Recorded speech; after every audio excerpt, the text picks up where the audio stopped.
mi s-a deschis Biblia, cred că la Psalmul 37, care spune așa: bateți din palme toate popoarele. Și am început să bat din palme. Și toată lumea a început să bate din palme. Și începând de atunci, la desculți se aplaudă. Și eu îți spun, eu am fost cel care am zâmbit când el a spus că românii vor evangeliza Europa. Știi de ce? Eu atunci aveam de gând să fug din România. Noi care am emigrat de acolo, n-am emigrat că am fost săraci, ci am emigrat cu gândul la voi, la copiii noștri, pentru care noi nu vedeam o perspectivă în comunism. Absolut. Asta e secretul. Dacă Domnul nu dă har, poți să faci toate artificiile. Ele nu au rost. Haideți să cântăm liber, să improvizăm, să cântăm desculți. Dar să știi, dacă nu te emoționează pe tine ce spui și ce faci, Dani, nu emoționează pe nimeni.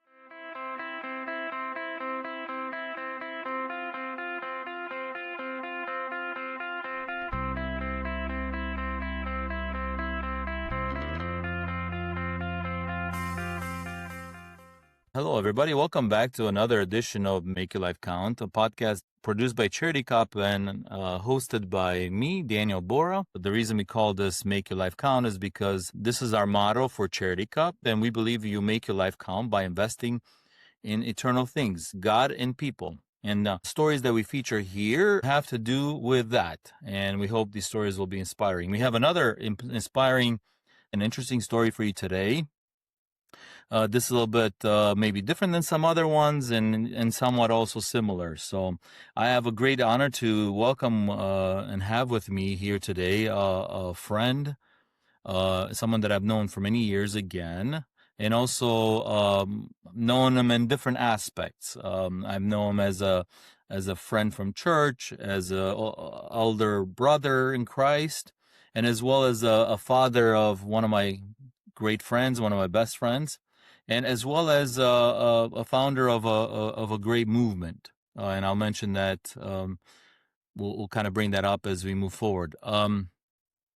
So please help me welcome, without any further ado, fratele Florian Guler, my friend. Bine ați venit, frate Florian, vă mulțumim pentru că ne onorați cu prezența noastră la acest podcast. Mulțumesc și eu, Dani. Mulțumesc pentru invitație. Acum, noi am mai vorbit de-a lungul timpului și ne cunoaștem, suntem familiari unul cu altul, am crescut în aceeași biserică, acum eu așa mai departe, ne știm de ani de zile și avem, să zic așa, mai multe lucruri în comun, dar în același timp, noastră, să zic așa, aveți multe lucruri care n-am ajuns să le povestim încă pentru audiență. Și așa că mi se părut că ar fi o poveste interesantă care merită împărtășită și cu alții. Mă faceți parte, să zic așa, dintr-o generație puțin diferită de generația mea, fiind prieten bun cu tatăl meu, cu alți frați din biserica noastră, Golgota, de aici, din Detroit și așa mai departe. Dar, în ultimii ani, v-ați implicat în ceva, o lucrare extraordinar care a luat o mare amploare. Și aș vrea să vorbim și despre lucrul acesta și, de asemenea, despre o viziune care ați împărtășit-o cu mine, care s-a întâmplat cu ani în urmă. Poate vorbim și despre aceasta. Așa că ar fi multe de spus. Dacă ați vrea să ne spuneți așa puțin cam unde suntem acum și, eventual, lucrarea în care sunteți implicat acum. Da, mulțumesc pentru oportunitate ca să vorbesc puțin despre această, eu o numesc întâlnire. Mi se pare că, din punctul meu de vedere, pentru mine personal, nu pot să o numesc mișcare, cu toate că cei mai mulți dintre prietenii noștri numesc această întâlnire, cum o numim noi de la Hickory, întâlnirea de sculți, o mișcare. Nădăjduiesc să fie și să ajungă o mișcare într-adevăr. Am început foarte anemic. În urmă cu 22 de ani. Anul acesta care urmează va fi a 22-a ediție anuală a întâlnirii de sculți. Întâlnirea de sculți este o întâlnire între creștinii neoprotestanți, creștinii evanghelici, și ea are ca și scop ca să educe generația mai tânără pentru părtășiile, să zicem așa, care sunt a bisericii, dar nu știu cum să spun, nu după normele obișnuite. În general, această întâlnire de sculți durează 3 zile, vineri, sâmbătă și duminică, și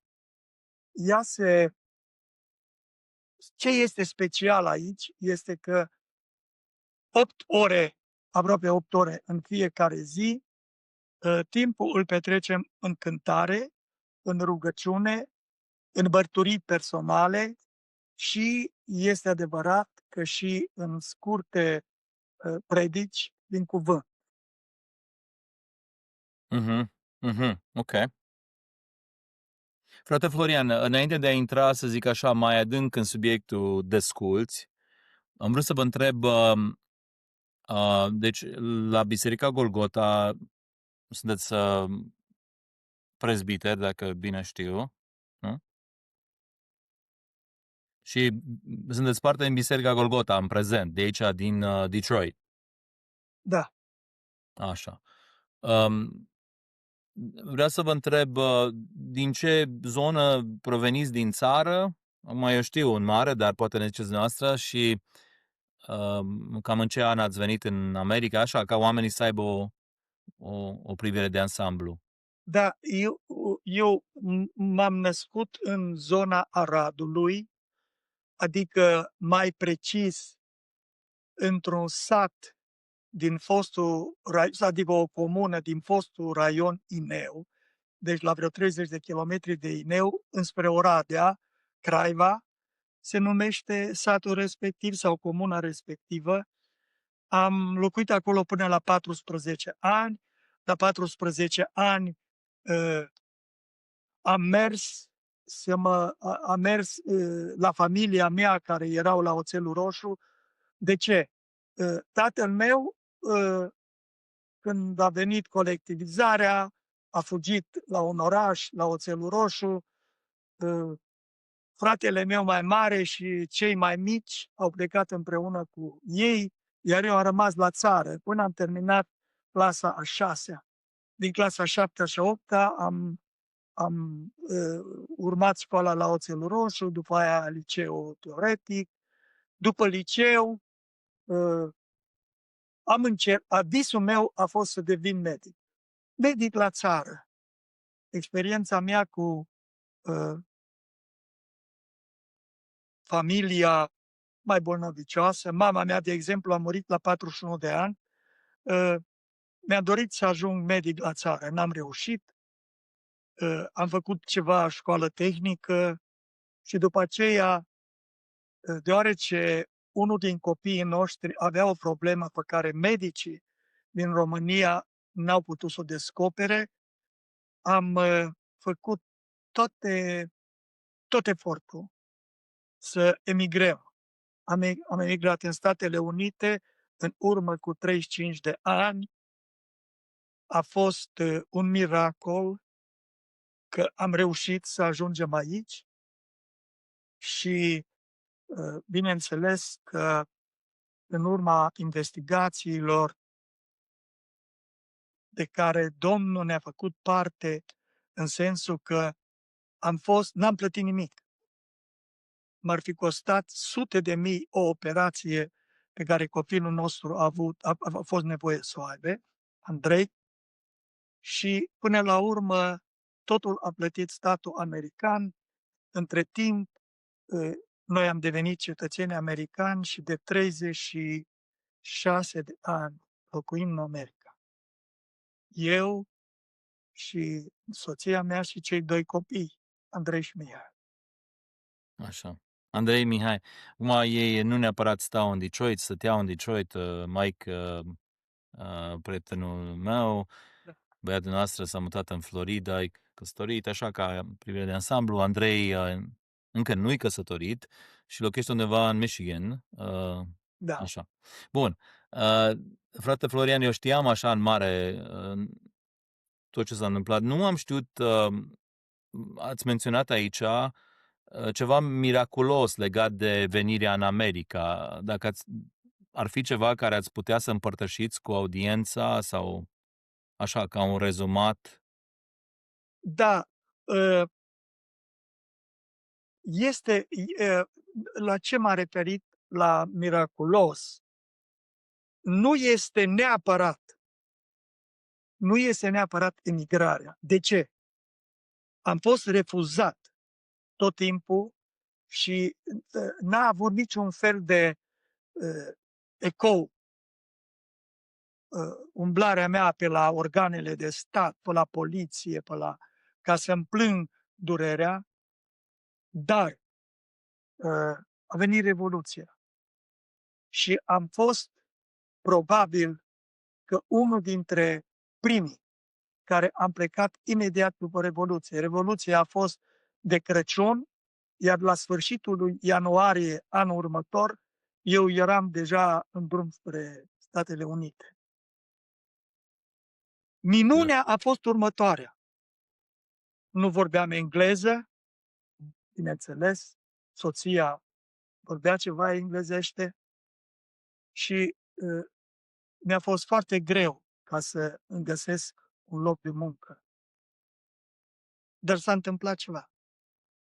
Până la urmă am reușit să lucrez la Ford. Nu vreau să spun foarte mult despre asta. Am lucrat 28 de ani, acum sunt pensionar acolo, dar altceva vreau să spun. Mi-am tot căutat de lucru și n-am găsit. În România, înainte de a veni în America, n-am putut să fac decât muncă necalificată, pentru că absolvenții de liceu teoretic, ca și mine, n-aveau niciun fel de căutare. Am lucrat măturător, am spălat WC-uri. Dar odată s-a întâmplat ceva. Tatăl meu, eu deja mă antrenasem acolo cu frații, cu prieteni, îmi făcusem prieteni la Arad, tatăl meu mi-a dat telefon, vino urgent la Oțelul Roșu, aici se face un curs de macaragii. Macaragiu, m-am gândit eu, m-am speriat.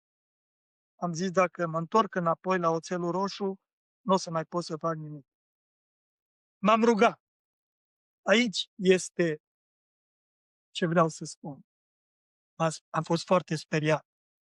Am luat ziarul de la Arad, înainte ca să îl deschid, m-am rugat și am zis, Doamne, dacă este ceva pentru mine aici, te rog, descopere.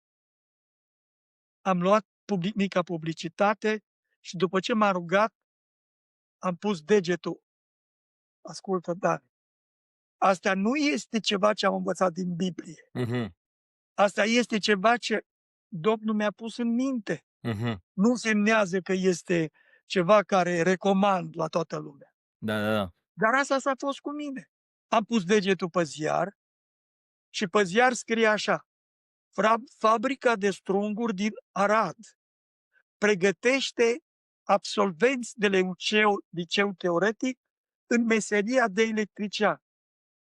Hmm. Repede, am plecat acolo la fabrica de strunguri.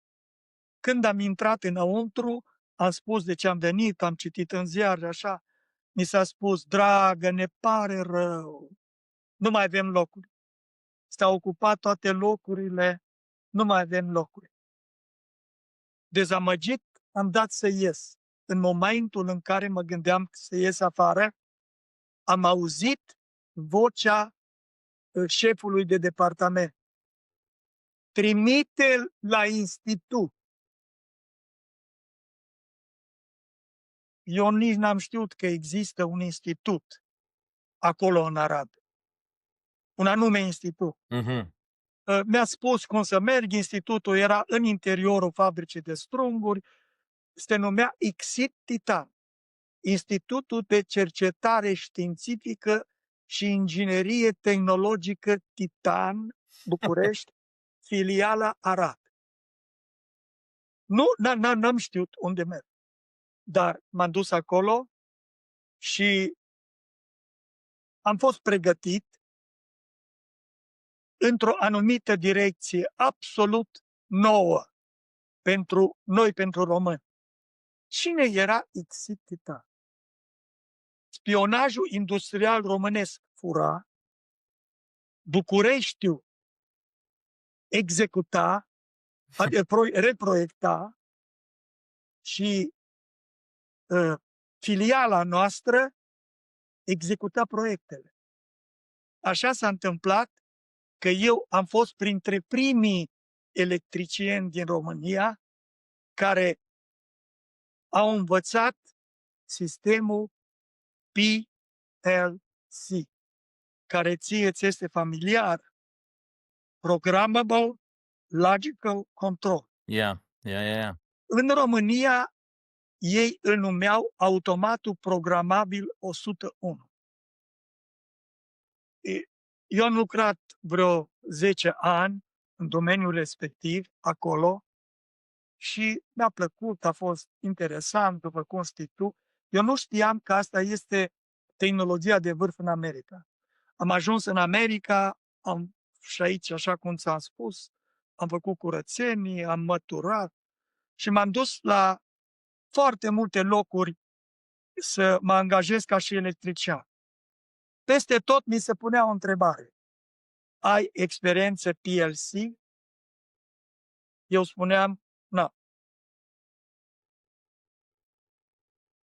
Un loc, 2, 3, 5. La un moment dat am prins curaj și am întrebat pe cel care m-a intervievat.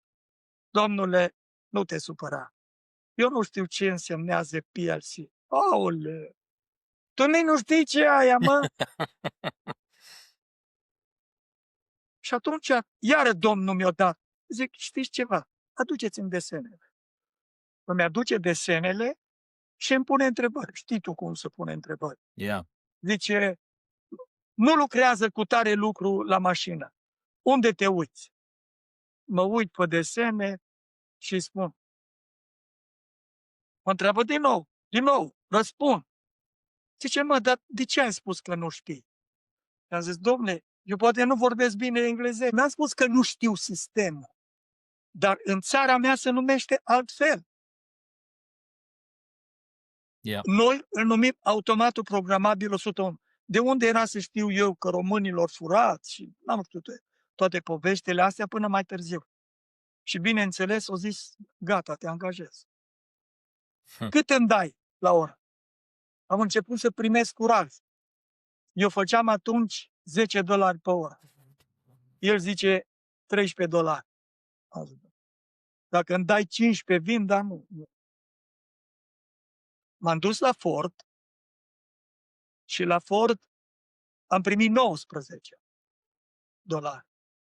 Și nu mai harul. Nici acum nu vorbesc bine englezește. Dar acolo, numai atât ați spun, Dani. Examenul a fost 5 ore. Wow. Din care 2 ore au fost 200 de întrebări înscris. Prin îndurarea Domnului m-am pensionat după 28 de ani. Ăsta este miracolul meu. Da, foarte Și, fain. bineînțeles, că dacă este să vorbesc despre mine, miracol a fost faptul că copilul nostru s-a vindecat, problema n-a fost una gravă, dar când a fost mic, la 2 săptămâni a făcut o temperatură foarte mare, s-a făcut o fisură pe meninge, s-a vindecat, dar s-a cicatrizat. Și fluxul nervos era uneori împiedicat și, mă rog, problema s-a rezolvat, n-am plătit nimic. După aia, când eram la form, nevastă mea a avut o tumoare pe creier, n-am plătit din nou nimic. Când m-am dus și m-am interesat cât costă o operație, mi s-a spus că în jur de $100.000. Wow. Sigur că m-am speriat, dar am zis, vindem casa și când am ajuns la doctorul m-a întrebat unde lucrezi. Și am zis la Ford. Și zice, atunci de ce mă întreb cât te costă operația? Păi zic, domnul doctor, eu am auzit că e foarte scump. Și lasă-i, mă, că iau eu banii după Ford, nu-ți fă tu probleme. Mhm. Am nevoie numai de documentele tale că lucrezi la Ford. Și ia că așa s-a întâmplat. Yeah, wow. Praise God. So, frate Florian, ați menționat la un moment dat că după ce ați ajuns în America, ați făcut curățenie. Da, Adică la clădiri, seara sau cum am auzit da, și alții sau cum? la business-uri, da, la business-uri. Am fost și făceam curățenie, spălam, mă rog, pe acolo, pe jos, măturam, aspiram, pregăteam. Deci asta am făcut. Hai să vă întreb Și, aici, da, să eram curios, ce o trecut prin mintea noastră, eventual, venind în America, probabil v-ați gândit, mergeți de la post de, nu știu, în România ce post ați avut, dar mă gândesc că era mai avansat de curățenie. Nu știu, ce a fost prin mintea noastră venind de aici și începând așa, pur și simplu de la zero, la curățenie, nu știu, nu... da, a fost cel mai de jos job. Eu am practicat asta și după terminarea liceului în România, pentru că am fost săraci. N-am avut așa posibilități.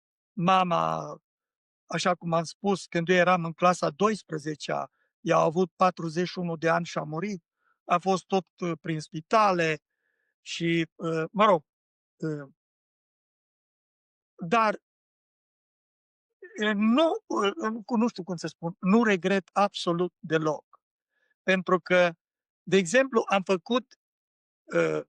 am făcut curățenie la un, la un oficiu de proiectare. Și acolo am putut să văd planșe, desene, care mai rămâneau pe planșetă. Și, mă rog, m-am cumva, eu știind ceva, pentru că făcusem școală tehnică în România de proiectare, deci cunoșteam anumite lucruri, anumite schițe, așa, și într-un fel am făcut cunoștință cu tehnologia americană. Da, da, Și deci ăsta a fost drumul meu, mulțumesc lui Dumnezeu pentru asta și uh, yeah, sunt bucuros că pot să și ajut. yeah, Deci, ca și pensionar, câștig mai mult decât am nevoie pentru trai. da. Copiii ori termina școala, le-am plătit școala și asta a fost. Da, fain. Să știți că am vrut să vorbim și de așa începutul ăsta în America, pentru că mie mi se pare că e păcat că într-un fel se pierde așa niște discuții foarte importante pentru generația următoare să înțeleagă prin într-un fel prin ce au trecut părinții mei, părinții noastră, ca să sacrifice să fie în America, să ajungă aici, ca ei să aibă șanse mai mari, mai departe, nu? Corect, Yeah, corect. so am vrut să atingem elementul ăsta pentru că e important și chiar s-ar putea să filmăm mai multe episoade legate de asta, pentru că nu vreau să piardă povestea asta. Acum dacă revenim puțin la... Acum mă gândesc că ați ajuns în America. Cred că din prima, dacă bine ții minte, ați mers la Biserica Golgota, nu știu, pe vremea aia cred că era în altă parte, nu? Da, deci cei mai mulți din zona noastră și din Arad, de la Biserica Șega, eu am frecventat la Biserica Șega în Arad, unde era păstor fratele Marțian Cocean. Dumnealui emigrase deja în Statele Unite, dar noi care am venit aici în Detroit, din Biserica Șega, cam toți ne-am tras în aceeași biserică. La fratele Chiu Pavel, care a fost într-o vreme păstor la biserica din Șega, deci practic, să zic așa, o mică secțiune din Șega s-a mutat la Golgota în area Detroit. Și Da. așa am ajuns aici. Și Nelu Ban a fost sponsorul nostru, noi am și locuit la el o bucată de vreme, am avut o recunoștință extraordinară și am față de familia Banu, care a primit-o pe nevastă mea, pe Liana, cu Andrei, un copil bolnav. Ei aveau 3 copii și ei, 2 dintre ei erau studenți și totuși au avut loc și pentru Liana și Andrei pentru mai mult de 1 an de zile până când eu am ajuns în America și am fost în stare să lucrez și să ne luăm o chirie. Deci, și asta a fost ceva care nu trebuie să se uite. Noi care am emigrat de acolo, n-am emigrat că am fost săraci, ci am emigrat cu gândul la voi, la copiii noștri, pentru care noi nu vedeam o perspectivă în comunism. Noi toți am început, inclusiv eu, chiar dacă am venit după căderea comunismului. Dar eu am avut o problemă mai complicată cu Andrei, care avea o problemă aceasta pe care doctorii români n-au descoperit-o. Deci este bine de știut că noi n-am suferit de foame în România, dar ce ne-a speriat? Ne-a speriat sistemul politic în România din vremea aceea. Mulțumim lui Dumnezeu că s-a terminat. Și cred că este unul dintre cele mai mari miracole din lumea politică.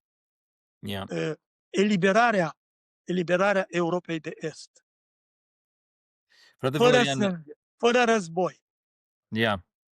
Vreau să vă întreb aici, că suntem chiar pe subiectul ăsta, nu știu cât urmăriți pe social media în ultima perioadă, dar nu știu, au apărut așa niște mișcări în ultimul timp, mai ales între tineri, ideea de a romantiza ideea de comunism sau socialism. Ce părere aveți despre asta? Este o idioțenie.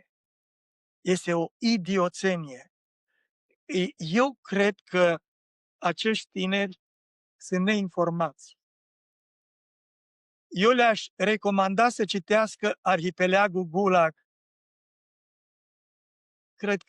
Cred că Solzhenitsyn o scris, care este un scriitor genial rus și care descrie ce însemnează comunismul. Este tradus în toate limbile, în mod precis, în limba engleză este tradus și le-aș recomanda la ăștia să citească asta. Yeah. Și vorba proverbului românesc, lupul schimbă părul, dar năravul nu. Yeah. Ideea care se pare că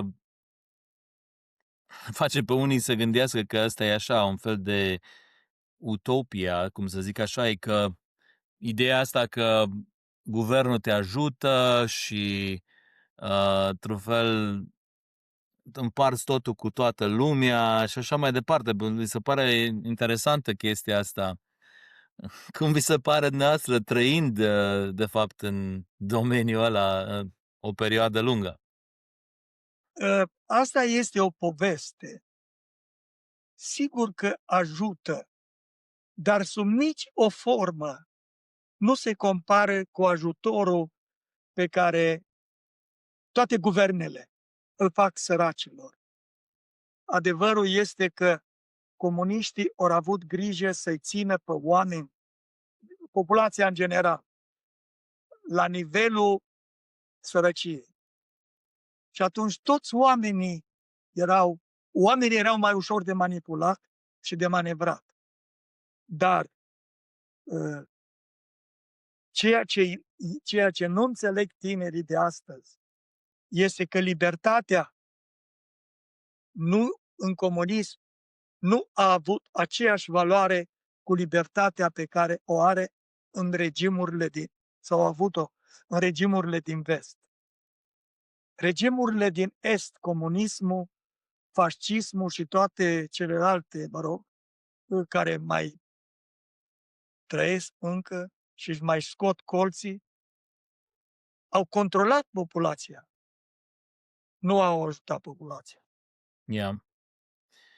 Asta e că, da, probabil că nu trebuie să stea de vorbă cu cineva care a trăit acolo ca să înțeleagă ce libertate au. Pur și simplu și ideea de a împărtăși ideile astea și nimeni să nu-i zică nimica sau care în comunism nu puteai să împărtășești ce vrei tu.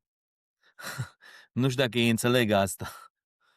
Pe de altă parte, situația asta care au avut-o părinții noștri, ai mei, cei din generația mea, nu am avut parte de pușcăriile comuniste, dar generația părinților noștri, să știi că ăștia au fost eroii ai evanghelicilor. Adevărații eroi evanghelicilor au fost cei care au trebuit să facă închisoare pentru credința lor, pentru așa zisa propagandă religioasă. Că nu făceau propagandă anticomunistă, dar propagandă religioasă ei o numeau proclamarea Evangheliei, sub orice formă. Dintre aceștia s-au ridicat, cum să spun eu, cei mai mari oameni pe care noi am avut, ca și vorbitori, ca și predicatori, ca și păstori, ca și compozitori de muzică, ca și poeți. Tragedia, durerea a creat în ei această legătură absolut specială cu Dumnezeu și cu Domnul Iisus Hristos și au creat opere care egalează operele scriitorilor români geniali. Și numesc aici pe Nicolae Moldoveanu, cei mai cunoscuți, pe Traian Dors, pe Cure Simion, copiii lui sunt prietenii tăi, nepoții lui sunt prietenii tăi și așa mai departe. Wulfbrand, fratele Wulfbrand, care a fost un evreu român, a fost unul dintre poate cei mai prigoniți dintre păstorii din România. El a fost preot evanghelic, luteran. Da, frate. Fine. Bun, acum hai să zic așa, să trecem mai departe. Am vorbit în mare, ați ajuns în America, ați luat-o de la zero, cum am vorbit, cu mulți ani în urmă, adică cu mulți ani mai târziu, după ce mă gândesc că a trecut o perioadă, am vorbit de desculți acum. Înainte Da. de a vorbi cum a început, că vreau să ajungem acolo, vreau să vă întreb în momentul acesta cam ce înseamnă desculți așa pe scurt și cam la ce nivel a ajuns acum, în prezent.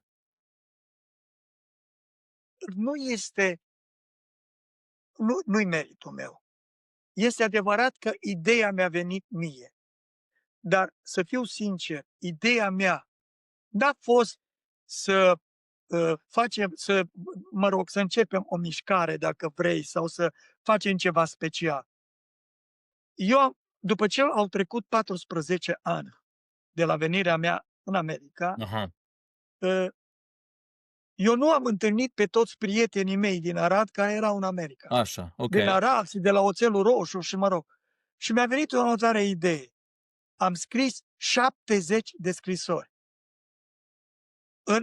în America, am căutat adresele lor și scrisoarea a fost așa: haideți să ne întâlnim într-o biserică ca să ne mai vedem. Nu ne-am văzut de 15, de 20 de ani, de 20 de ani cu unul. Și haideți și uitați, o să căutăm o biserică și așa. Cum am găsit biserica? A spus lucrul ăsta lui Gian Mici, Ionuc, de la Hickory. Și Ionuc zice, nu mai căutăm nicio biserică. Veniți la noi la biserică. Suntem la centrul țării, veniți acolo. Frate Florian, numai un pic, vreau să vă întrerup, vreau să fac eu așa un pic de prezentare ca oamenii să înțeleagă istoria. Momentan, eu am fost la Desculți și urmăresc pe Desculți. Momentan, Desculți se întâmplă în fiecare an, în octombrie, în Hickory, North Carolina, în Statele Unite. Și este o întâlnire care a devenit destul de imensă, din părerea mea, din punctul meu de vedere. De-aia vă întrebam, nu știu, părea că ar fi undeva la ordinea de 1000 de persoane, cel puțin, care se adună. Poate nu chiar 1000, adică, desigur, faptul că se transmite tot timpul în direct am avut mai multe mii de vizitatori, dar ăștia au fost din Europa și din toată lumea, de fapt. Deci dar, în general, ne adunăm acolo între 500 și 600 de oameni. Așa. Și am spus, da, s-a început cam de la 35. De la 35, da? Și o să ajungem imediat acolo. Dar ideea e că asta se întâmplă de 20 și ceva de ani. Se întâmplă în Hickory și acum, începând de anul acesta ce a trecut, în 2025, ați început o întâlnire de asemenea și în Viena. Și probabil că vom vorbi și despre asta, dar ce vreau să subliniez e o întâlnire care are un mare impact, părerea mea, în viața tinerilor, din câte am văzut, și în viața multora care merg acolo. Eu am fost personal acolo și așa au avut o mare impact asupra mea, fiind acolo în persoană. E un fel de întâlnire în care sunt mesaje scurte, mărturii. A zice că e ceva care e mult mai personal decât să mergi doar la o biserică să asculți un program. E mult mai personal. Fiecare punct corect. Oricine poate să participe. Deci cam asta e privirea de ansamblu și am vrut să zic că în punctul ăsta a ajuns. A zice că a ajuns să fie un fenomen. Pentru că am mers și în alte state și lumea știe de lucrul ăsta. Am fost și în România și știe deci au devenit așa o mișcare, sau nu știu ce cuvânt să folosesc să fie ok. Aici despre asta vorbim. Și acum vreau fratele Florian să ne spună începutul, cum am început. Deci ați scris scrisori la o grămadă. Da. Pur și simplu ați aruncat așa în mreaja să vedeți dacă gândește cineva la fel. Da, și n-am primit niciun răspuns. Dar, la un moment dat am spus așa, deci să fim bine înțeleși, când Ionuc și-a oferit ajutorul, mi s-a părut că este cel mai potrivit, că este aproximativ la mijlocul Americii și el a fost cel care a spus, măi, nu aștepta niciun răspuns. Spune, mai scrie odată și spune, ne întâlnim în data cutare. Uite că nu mai vine în minte exact data. Era cândva în luna septembrie sau tot octombrie a fost. S-au adunat din țară 35 de oameni, dintre care arădeni au fost probabil că 10, 20 și vreo 10 au fost de la Curtici, care până la urmă tot Tot Arad. în apropiere de Arad. Următorul an au fost mai mulți și până la urmă am ajuns că, așa cum am spus, în direct participă, niciodată n-am numărat, dar cred că anul trecut s-a atins 600. Dar s-a mai întâmplat ceva care trebuie neapărat să spun aici. Uite-te ce este nou și probabil că nu știi. Începând de, adică suntem în al 3-lea an. 2 ani înainte, uite ce s-a întâmplat. Tu știi că la Desculți noi avem program vineri, sâmbătă și duminică. Dar duminică după masă nu este biserică. Și duminică după masă ăștia mai bătrâni rămânem, discutăm, ne spunem mărturii, tinerii pleacă. Noi n-am știut unde pleacă. Dar acum 2 ani am aflat. Tinerii se duc. Deci, frate Florian, ca să înțeleagă audiența, deci vinerea începe programul, seara, e sesiunea numărul 1, Da, de obicei, apoi sâmbătă sunt 3 sesiuni și Da. duminică dimineața ar fi ultima sesiune și acolo s-ar încheia de obicei, ziceați. da, Cam așa da. era formatul, ok. da, dar seara foarte târziu, deci foarte târziu, în luna octombrie, pe la ora 7, la ora 8, se face un foc de tabără, e din nou să servește masa. Unde sunt tinerii în acest timp? Pentru că toată lumea observă că tinerii sunt plecați. Unde se duc tinerii? Ei, unul dintre ei, la un moment dat, acum 3 ani, a zis, băi, hai să mergem la o cafea. Gloria noastră, știi tu, de la noi de la biserică, Gloria Radu a spus, băi, stați puțin, nu ne ducem așa. Hai să dăm telefon mai întâi. A dat telefon la o cafenea și a spus, uite, noi suntem un grup de tineri, veniți din toată America, suntem români, vrem să venim la o cafea. Puteți să ne primiți? Putem, dar cât sunteți? Păi suntem vreo 50, 60. Și-o zic, nu veniți, că nu putem așa repede. Mai întârziați o oră. Mă rog, au făcut cafele. Când au ajuns acolo, ei au vânat cafeneaua, tinerii, pentru că au văzut că cafeneaua are pian. Cred că totuși au mers atunci în jur de 120 în cafeneaua aia. Și au mers cu pianiștii noștri din biserică. Eu servit cu cafea, tinerii au zis, putem să folosim pianul. Și au zis, sigur. Și au început să cânte, bineînțeles, cântări de la biserică. Hickory, care este, unul dintre, să zic așa, orașele conservatoare, se oprea lumea în stradă să audă ce este. A fost o adevărată evangelizare pe care tinerii au făcut-o. Ei au cântat numai în limba engleză. Pentru că nu avea rost să cânte românește, de vreme ce toți erau fluenți în limba engleză. Așa s-a întâmplat. Anul următor au mers mult mai mult. Dar în primul an, ei au spus, dom'le, în fiecare an noi venim aici în al 2-lea weekend din luna octombrie. Cei de la cafenea a zis, suntem gata pentru voi. Oricând, numai dați-ne telefon.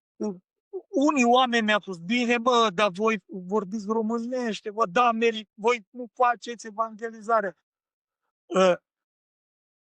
Deci, întâlnirea de sculți nu a fost gândită pentru evangelizare. Ea a fost gândită pentru încurajarea românilor din America, pentru părtășia românilor din America și mai mult, pentru tinerii din America care acum vorbesc mai bine englezește decât românește, dar să aibă un model ca să înțeleagă că mai mult decât duminica la biserică este timpul pe care trebuie să-l avem în grupuri de părtășie ca să ne menținem legătura unii cu alții și să putem să veghem unii asupra altora. Cam asta este, într-un fel, filozofia de sculți și mai spun ceva. Uite-te cum numim noi sau care este filozofia noastră. Lauda prin cântare în comun, rugăciunea, mărturia în cuvânt se doresc a fi marca și simbolul întâlnirilor de sculți. Regia întâlnirilor de sculți este minimală, iar grija noastră primară este ca ele să nu se transforme în spectacole, ci să poată fi recunoscute și trăite mai degrabă ca o experiență spirituală. Noi o numim această întâlnire o sărbătoare în cinstea Domnului. So, ați trimis 70 de invitații. Eram curios, de ce ați avut nevoie de întâlnirea asta? Sau cum de-ați vrut asta, să zic, să vă întâlniți? Care era de ce? Sau care e nevoia asta care o avem noi? Înțelegi ce vreau să zic? Nu știu, Da, e greu de formulat. Da, am înțeles, da. Acum, Dani, să știi că noi nu ne-am gândit, ți-am spus la început, niciodată eu nu m-am gândit că de aici ar putea să iasă ceva mai mult. Am zis pur și simplu să ne vedem. Pur și simplu să ne vedem. Dar în momentul în care am fost împreună, noi am intrat, sau cum să zic, am practicat ceea ce am știut. Adică,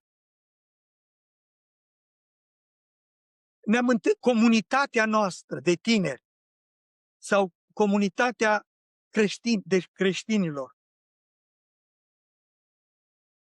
definesc sărbătoarea ca și o întâlnire cu Dumnezeu. Deci, cumva, nu mai știu să spun exact de unde mi-au venit ideile astea. Probabil că le-am auzit, probabil că Duhul Domnului, sigur, mi-a amintit de unde, nu știu să spun. Dar a fost atât de, cum să spun, de fructuoasă întâlnirea, încât cineva a zis, hai să ne mai întâlnim și la anul. Și așa a început. Și cred că disciplina este foarte importantă. Din această cauză, întâlnirile sunt moderate. Și uite-te, care este, hai să zic așa, formula pe care eu am botezat-o sau eu am creat-o cumva. Pentru că eu am început să moderez.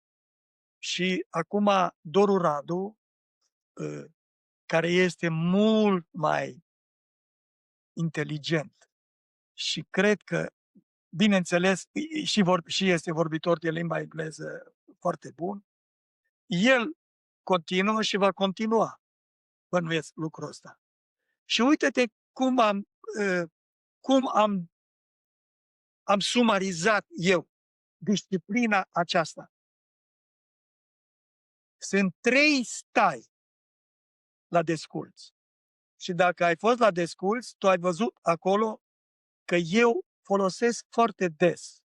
Sau la fiecare întâlnire eu îi amintesc. Direcția noastră este acest stai. Stai în timp.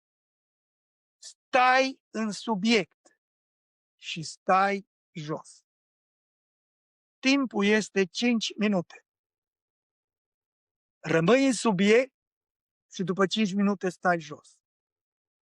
Știi ce face asta? Asta ne ajută pe toți, și pe bătrâni și pe tineri, să nu divagăm la subiect, ci să ne propunem un anumit subiect și să îl prezentăm în 5 minute. Știi de ce? Și tinerii și bătrânii, după 5 minute ai pierdut. Pentru asta cred eu că întâlnirile de sculți au avut aici, în America, succesul care l-au avut. Pentru că am încercat să fim disciplinați și mă bucur de asta. Yeah. So, frate Florian, la prima întâlnire care ați avut-o, care a venit 35 de persoane, nu știu, mă gândesc că v-ați dus din Detroit până în Hickory, care e vreo 12 ore distanță. Ce a fost în sufletul noastră că v-ați dus și, nu știu, a știut dinainte că vin 35 sau pur și simplu a zis, eu mă duc și văd cine vine? Da, dar așa a fost. Dar să știi că eu m-am gândit totuși că o să vină ceva mai mult. Și marea mea dezamăgire, nu spun nume, mea dezamăgire este că unii dintre cei mai aproape de Hickory, români, pe care eu am contat, n-au venit. De ce am contat pe ei? Pentru că erau mult mai potriviți decât mine ca să primească oamenii și ca să dea direcție la acești oameni. Eu m-am trezit acolo pur și simplu, cineva a zis, băi, du-te în față! Și așa m-am dus în față. So, aia vreau să înțeleg. Știți cum, parcă așa îmi vine în minte Mayflower, știi, au ajuns Pilgrims și nu știu ce se va întâmpla următorul, dar suntem aici. Eram curios, ați ajuns acolo, nu știu, v-ați gândit deja dinainte sau numai ce mi-ați răspuns, probabil? Deci mă gândesc că v-ați gândit ceva informal, ne întâlnim undeva, nu știu, în biserică Da, sau în... uite-te, când am fost acolo, după ce am făcut, am spus că, uite, ne-am adunat, vreau că fiecare să spună nu știu ce, nici n-am avut text. Am deschis Biblia, din nou, măi, n-am citit asta, nu faceți asta, nu asta este călăuzirea. Păi eu spun ce am făcut eu. Am deschis Biblia că n-aveam text, pentru că eu m-am gândit că sunt alți frați care eu știam și am invitat în mod special să vină și nu au apărut, din anumite motive. Mi s-a deschis Biblia, cred că la Psalmul 37, care spune așa, bateți din palme toate popoarele. Și am început să bat din palme. Și toată lumea a început să bate din palme. Și începând de atunci, la desculți se aplaudă. Și au fost frați care au socotit că asta este o urăciune. Și eu le-am spus la toți, domnule, ăsta a fost textul care mi-a căzut, așa am început, și eu cred că nu este păcat dacă Biblia spune să batem din palme, acolo spune bateți din palme toate popoarele. Să noi batem din palme în cinstea Domnului. Da. Deci n-am absolut niciun fel de, să zici, domnule, ai făcut ceva strategie. Nu. Pur și simplu am zis să ne întâlnim, să ne vedem. Și Domnul a făcut să crească și să... Frate Florian, odată, eu vă întreb asta pentru că de multe ori, nu știu, mie mi se pare foarte interesant începuturile.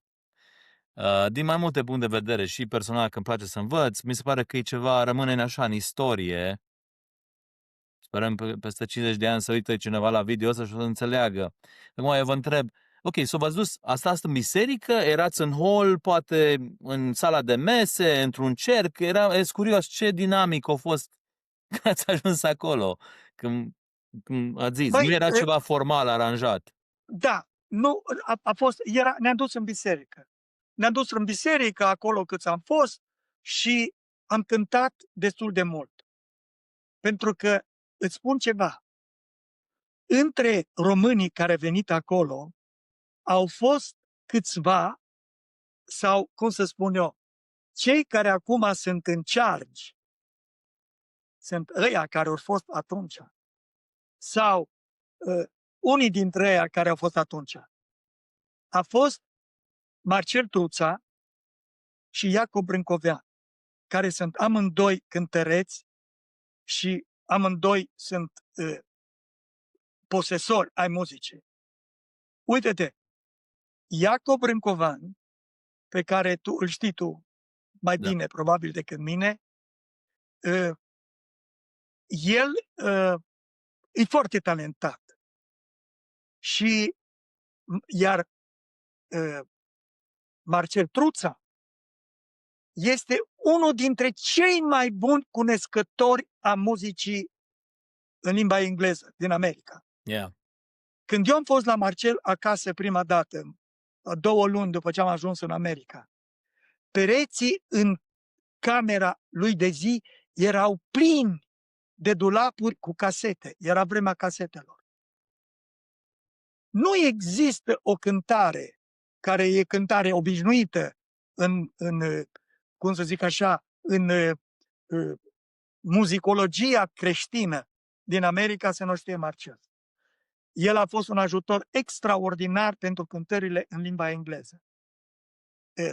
Ăsta pentru cântările în limba Iacob, pentru cântările în limba română.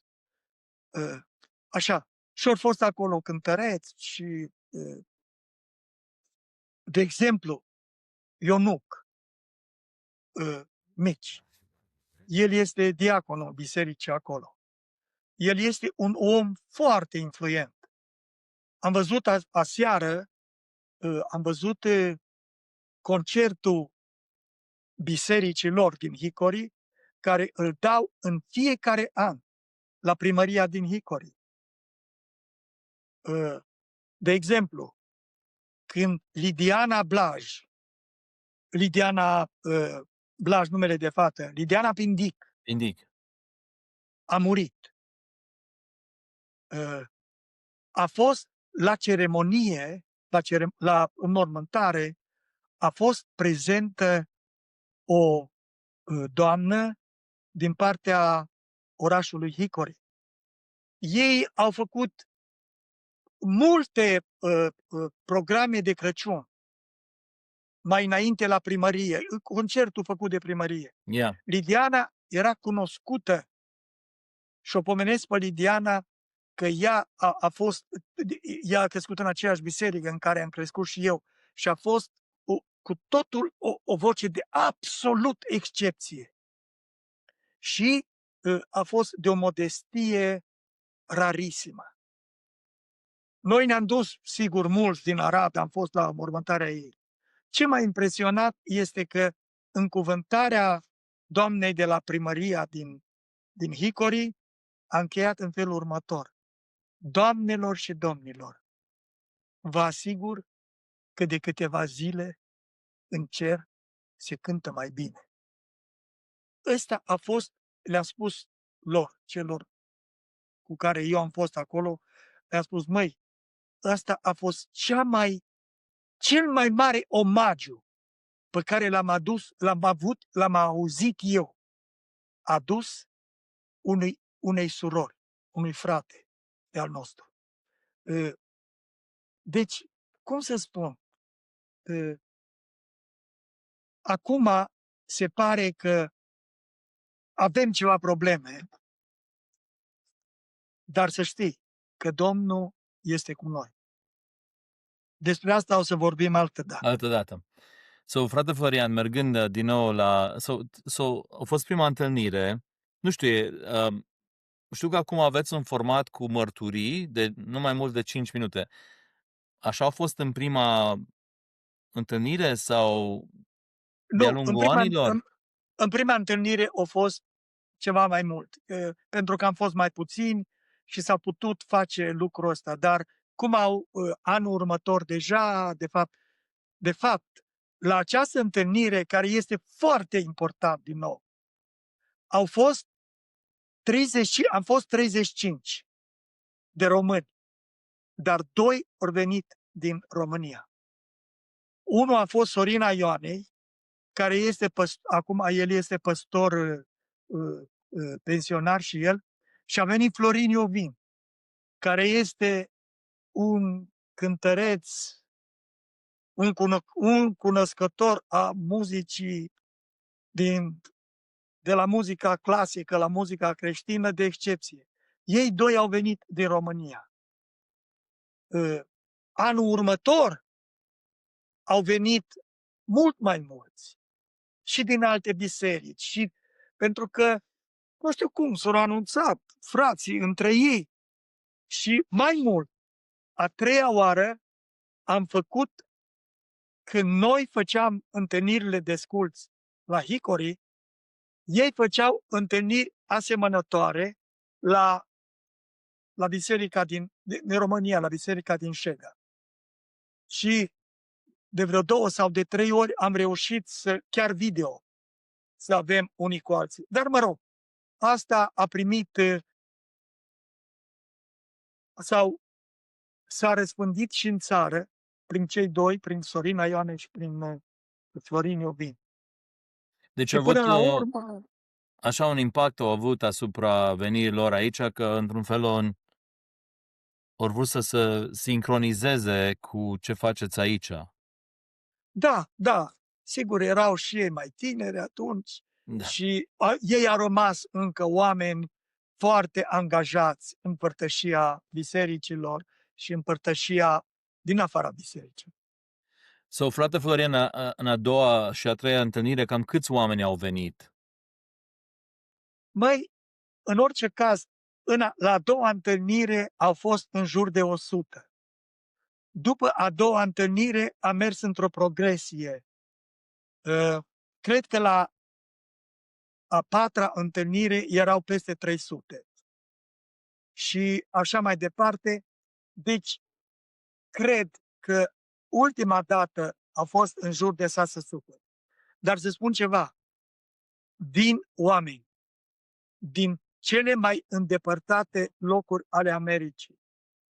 Deci vin din nord, vin din sud, vin din est și din vest. De exemplu, aproape în fiecare an vin grupuri din Texas, din California și mai ales din Portland și Washington. Da. Da, e un eveniment care eu am colindat așa diaspora românească de aici și biserici și ceva unic. Nu am întâlnit așa ceva încă, cel puțin în America, între români, e ceva unic. Frate Florian, vreau să vă întreb, cam la câte întâlniri v-ați dat seama că asta s-ar putea să fie ceva de lung durată? Sau poate, nu știu, a fost un moment sau... Să știi că foarte mare, acum este o problemă. De ce ți-o spun ție? Ca să o audă și alții. Mie mi s-a părut, din nou, asta este opinia mea, care nu știu, ea contează probabil pentru unii mai mult, pentru alții mai puțin. Noi am început să transmitem cu Credo TV, care am transmis mai mulți ani cu ei. Am avut o audiență, nici nu-ți vine să crezi. Mi-a spus la un moment dat cei de la Credo, a zis,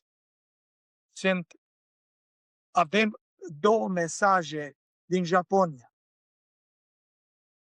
Din Japonia! În Japonia, interesant. Erau români acolo care, de ce? Credo TV are el popularitate. Yeah. Fără ca eu să vreau, fără ca să-mi dau concursul, Credo TV a fost împiedicat să mai vină, cred că ultimele 4 dăți. Și eu cred că asta nu a fost un lucru bun. Am să încerc totuși să putem, dacă am putea cumva corecta lucrul ăsta, dar nu vreau să dau nume, nu vreau să fac nimic, dar vreau să știi și să se știe și cei care sunt prietenii mei, că eu sunt nemulțumit, dar n-am vocalizat lucrul ăsta pentru că și eu sunt de fapt unul dintre ei și nu am un merit mai mare decât Da. ei la aceasta. So, frate Florian, deci,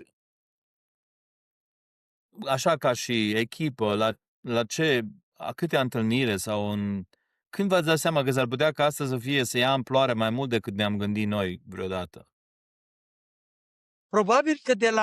Probabil că după a patra, a cincea întâlnire, când au venit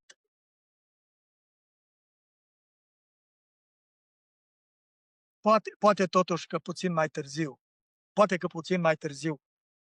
În orice caz, după a 10-a întâlnire, atunci mi-am dat seama că, și nu numai eu, mi-am dat seama noi toți, din cauza asta, de exemplu, din nou, îl pomenesc pe Ionuc, pe Mici, care, e adevărat, este cântăreț, dar care este un fel de, eu îi zic, bă, tu ești președintele aici. El a avut următoarea idee. Mă, hai să facem o clădire. Tu ai văzut că aveau spațiu acolo.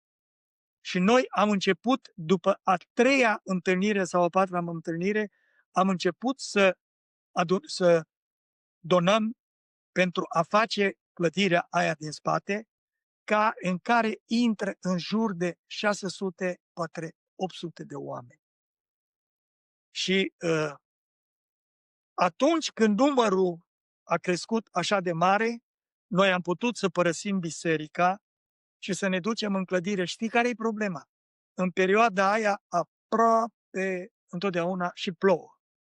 Și în cort nu prea este o soluție să fim acolo la Hickory.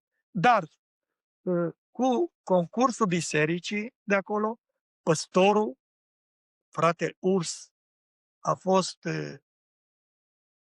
cu tot sufletul pentru asta, împreună cu diaconii, împreună cu biserica în general. Și cred că în continuare biserica și păstorul actual, ei au un păstor nou acum, care văd că fratele Vali este dânsul cântăreț și cred că se bucură, a fost martor la prima lui întâlnire cu biserica, cu întâlnirea de sculți de anul trecut și noi ne dăjduim că Domnul să se îndure de noi în continuare și tinerii să poată să preia. Da. Am fost solicitați să mergem și în alte locuri. De exemplu, am fost în California odată și am avut o întâlnire de sculți. Am fost în Chicago, cred că în Chicago am fost de 2 ori și am fost odată la Detroit. Am avut o întâlnire, bineînțeles, de dimensiuni mai mici decât întâlnirea de la Hickory, pentru că, așa cum am spus, ea e în centrul țării și e mai accesibilă. Am vrut să vă întreb, eu nu am fost la altele, cred că am asistat doar la cea din Hickory. Nu știu, s-a creat atmosfera care a fost în Hickory în alte zone sau? Măi, s-a creat, dar poate că în California a fost impactul cel mai mare. Să spun de ce.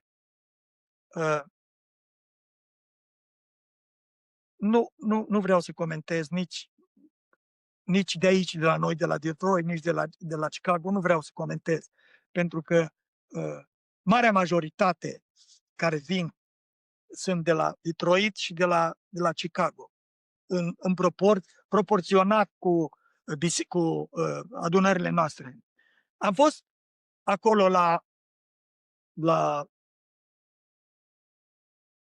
în California. Și la un moment dat,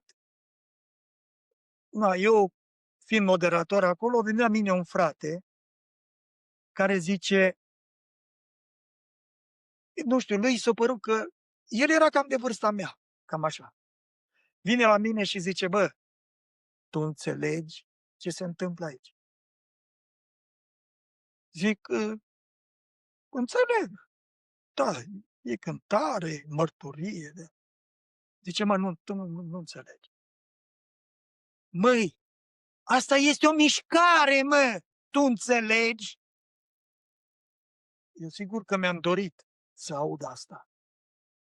Dar mi s-a părut interesant că lucrul ăsta a venit de la un om care atunci a fost prima dată, nu mai știu despre asta și să știi că eu cred că este o mișcare, dar nu am curaj ca să spun lucrul ăsta.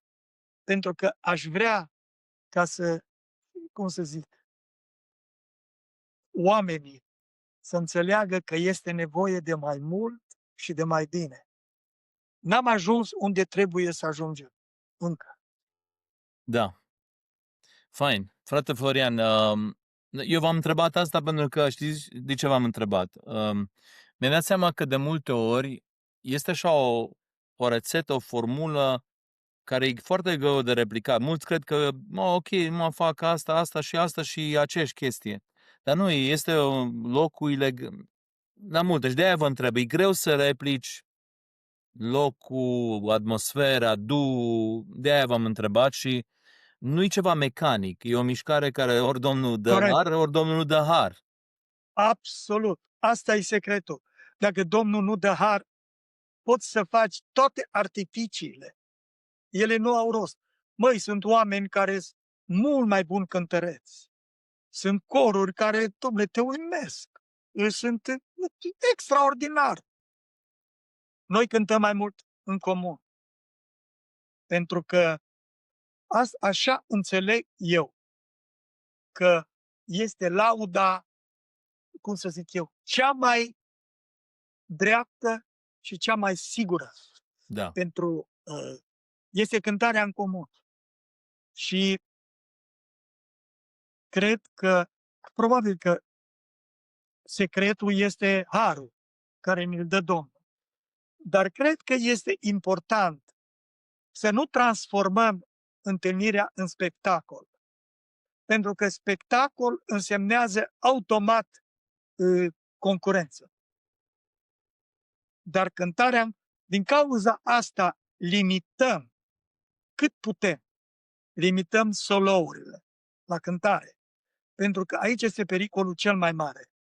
Și atunci le cerem că cel puțin 2 strofe, dacă cântă 3, le dăm voie 3 strofe să cânte.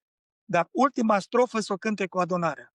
Deci, nu poți să mergi să cânți o cântare care nu o cunoaște nimeni, ci cânți o cântare și ultima strofă sau o strofă din cele 3 să se cânte cu adunarea. Iar pentru moderarea, așa cum tu ai văzut acolo, avem clopoțel. Și clopoțelul, moderatorul îl folosește când se termină timpul. Și cred că, chiar dacă pare copilărește, nu este important. Este important să facem ca oamenii să fie cât se poate de concentrați și să învețe să vorbească scurt. Da.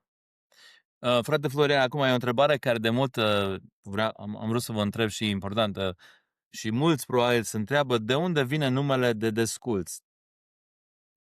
Și eu personal vreau să știu, probabil să-mi ziceți cum o venit, dar vreau să știu cine s-a gândit la Desculți ca nume. Da, eu am să spun cu mare plăcere, uite-te de ce. Eu am ajuns, așa cum ți-am mai spus la început, eu am ajuns destul de târziu în Arad. Deci, eu, după ce am terminat armata, deci aveam 21 de ani când am ajuns în Arad, 22 de ani, și m-am dus la Biserica Șega, pentru că acolo erau câțiva dintre tineri de vârsta mea de la Șega, cu care am fost odată la Muntele Mic. Dani Blaj, de exemplu, era unul. Puiu Ostafi, Estera Ostafi. Nu mai mi-aduc aminte acum. Dar câțiva dintre tineri de acolo, din cauza m-am dus la Șega.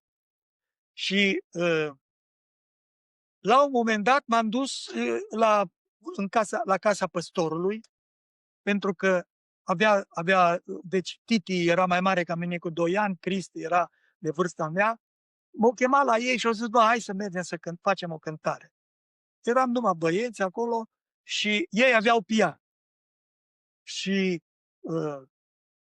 printre cei care erau acolo era și Florin Iovin și Ghighi Iovin, care iară sunt cântăreți, chitariști, amândoi și așa. Ghighi Iovin a mers la pian, cânta la pian, și câțiva băieți acolo, eu eram spectator.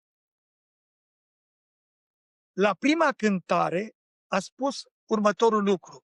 A zis, măi, frumos, desculți. Eu tot am așteptat să văd ce însemnează desculți. Până la urmă, eu am întrebat și am aflat. Uite de unde vine cuvântul desculți. Când cei care erau atunci de vârsta mea, deci aveau 10-15 ani, făceau orchestră. Dirijorul orchestrei, fratele Nicolae Iovin, unul dintre eroii noștri, că și-a pierdut un picior în al doilea război mondial, făcea orchestră. Și copiii cântau după note și așa, știi, erau obligați să cânte cum era nota, copiii se plictiseau. Și atunci, la un moment dat, Nicolae Iovin spunea așa, închideți caietele de note. Da. Cântăm desculți. Și fiecare improviza acompaniamentul. Dom'le, când eu am auzit asta, eu am încremenit. Am încremenit. Și am zis, Dom'le, cum de nu m-am gândit eu la chestia asta? Când am ajuns să ne întâlnim acolo, sigur că cei mai mulți am fost de la Șega. Și printre altele, eu am pomenit și despre Nicolae Iovin. Și am preluat de la el lucrul ăsta și le-am spus, eu nu-s cântăreț. Toți cei care mă cunosc știu că eu nu-s cântăreț, nu am voce. Dar atunci eu le-am spus așa, am zis, măi, haideți să cântăm liber, să improvizăm, să cântăm desculți. Cum v-au spus vouă că acolo aproape toți erau elevi de-a fratelui. Așa a venit numele desculți. N-are absolut nimic de a face cu încălțămintele, cu ciubote. Nu, eu știam o parte din asta, dar vreau să știe și audiența și acum vă întreb, numele ăsta l-ați decis după prima întâlnire sau mai târziu și... Nu, la a doua. Ok. Bun, și pur și simplu a zis la cei care erau în echipă, hei, uite, m-am gândit la un nume sau cum au parcurs asta? Sau... Nu mai țin minte chiar. Okay. Dar știu că atunci când am anunțat a doua întâlnire, așa am început. Vă invit la o întâlnire desculți. Și așa a rămas.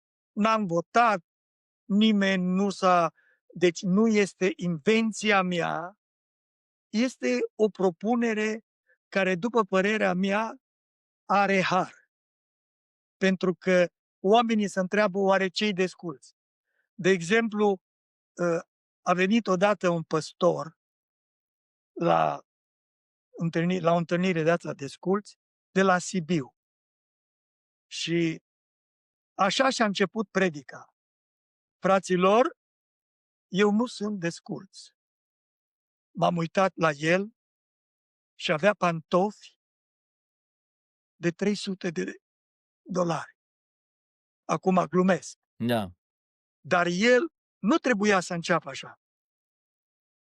El a spus așa: fraților, eu nu sunt desculț. Eu sunt încălțat cu râvna Evangheliei păcii. Am vrut să mă duc la Sibiu, am fost la Sibiu. Și am vrut să îl întâlnesc. Sigur că n-am reușit. Dar uite de ce. M-am uitat întâmplător ca să vezi cum merg lucrurile și cum lucrează Dumnezeu. M-am uitat întâmplător și îl văd la o biserică. Nu mai țin minte exact ce cântare o cerut. Dar s-a ridicat, predica acolo, s-a ridicat și era un grup de la Arad, în biserica lor. Și a zis: mă, fraților, știți voi cântarea? Și nu mai țin minte cântarea. Era o cântare care noi o cântăm la discurs destul de des.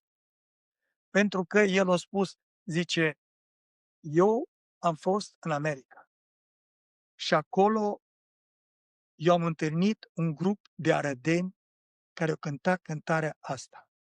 Și întâlnirea lor se chema Desculți.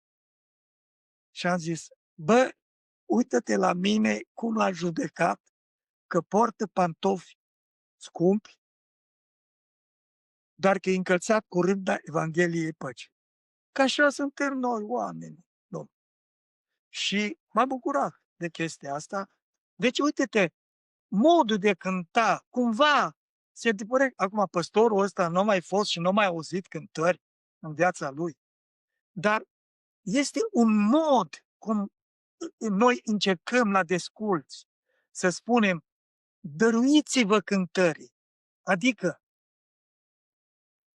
improvisați, fă o altă voce, încearcă să te armonizezi cu ceilalți într-un alt fel.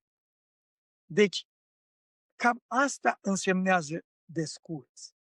Nu numai faptul că respecti nota, ci nu să te dărui cântări și cumva să simți cântarea diferit. Cred că numai ăsta poate fi secretul. Da. Să știți că, da, eu când am fost acolo am simțit că e ceva special și ceva diferit. Și într-adevăr e greu să pui punctul pe ce exact e, adică sunt multe, e o rețetă vastă acolo. Anyway, revenind un pic la nume, nu știu, mă gândesc că lumea a venit și nu v-a întrebat, dar ce nume e ăsta? Ce cu Desculți? Cum adică Desculți? Da, nu, că noi am avut grijă și am spus, am mai spus, de obicei, cei care vin la Desculți vin în general după ce se interesează. Dar bineînțeles că nu știu toată istoria care ți-am spus-o eu. Pentru asta eu am încercat și încerc ca să spun lucrurile, pentru că pentru mine este important că tu vrei să popularizezi lucrul ăsta. Și pentru mine ar fi important să se respecte gândurile, intențiile cu care generația mea a pornit la drum. Da. Și este o favoare pe care ne-o faci. Pentru că tu faci lucrul ăsta, filmezi și pui întrebările astea, sper să continue. Deci, Eu frate cred Florian, eu că, vreau să vă zic că numele mi se pare că e așa cel mai potrivit, e perfect. Deci a fost divin, captivează așa foarte bine.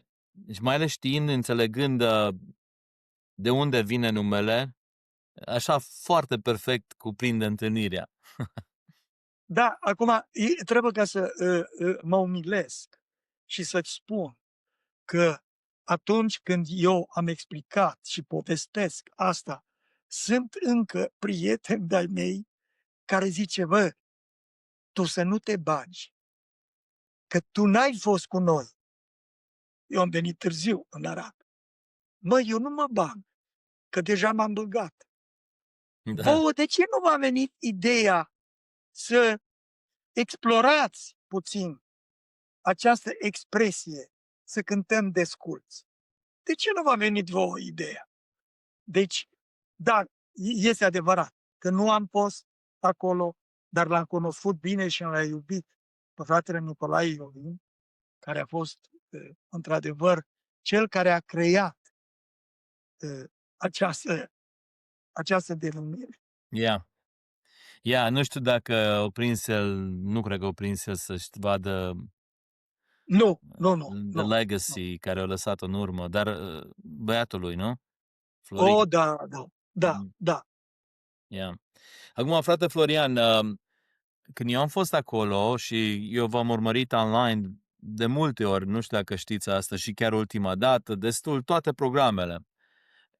Am vrut să vă zic că um, dacă eu am stat vreodată așa să mă gândesc, dacă eu aș face vreodată worship sau un program care aș face, cum l-aș face, cam asta e modul în care m-am gândit eu că ar fi cel mai fain, în sensul ce vreau să zic. Mie mi se pare că multe programe de închinare și chiar de predici sunt foarte scripted și sunt foarte așa rigide. Mie Prea întotdeauna... rigide. Poftiți? Prea rigide. Prea rigide și totul e așa, poate să devină foarte mecanic. De exemplu, eu întotdeauna m-am gândit, înainte de a cânta o cântare, de ce nu ar fi fain să spună cineva, uite, de ce cântăm cântarea asta? Ca lumea să intre în spiritul cântării. Da, Sau de ce să nu fie o mărturie? De ce să fie numai predici și toate pregătite dinainte? Eu înțeleg ideea de pregătire, înțeleg foarte bine, dar mi se pare că se pierde așa de mult când sunt așa de mulți oameni care, da, e adevărat, nu sunt predicatori, dar au o grămadă de experiență și părtășie cu Domnul. De ce nu este un mod de a spune un gând din ce ai citit tu în săptămâna aia? Și când am văzut asta la discuții, mi s-a părut că asta era nevoie. Nu știu. corect, corect. Tu ai prins bine asta și eu cred că generația ta va schimba ceva din această înghețare, din această crispare care există încă în biserici. Ascultă, Dani, tu, eu m-am gândit absolut la alte lucruri și mi-am scris și am citit. Nu am scris de mult și am citit. Dar dăm voie, eu am scris o poezie, nu sunt poet, mai scriu câteodată.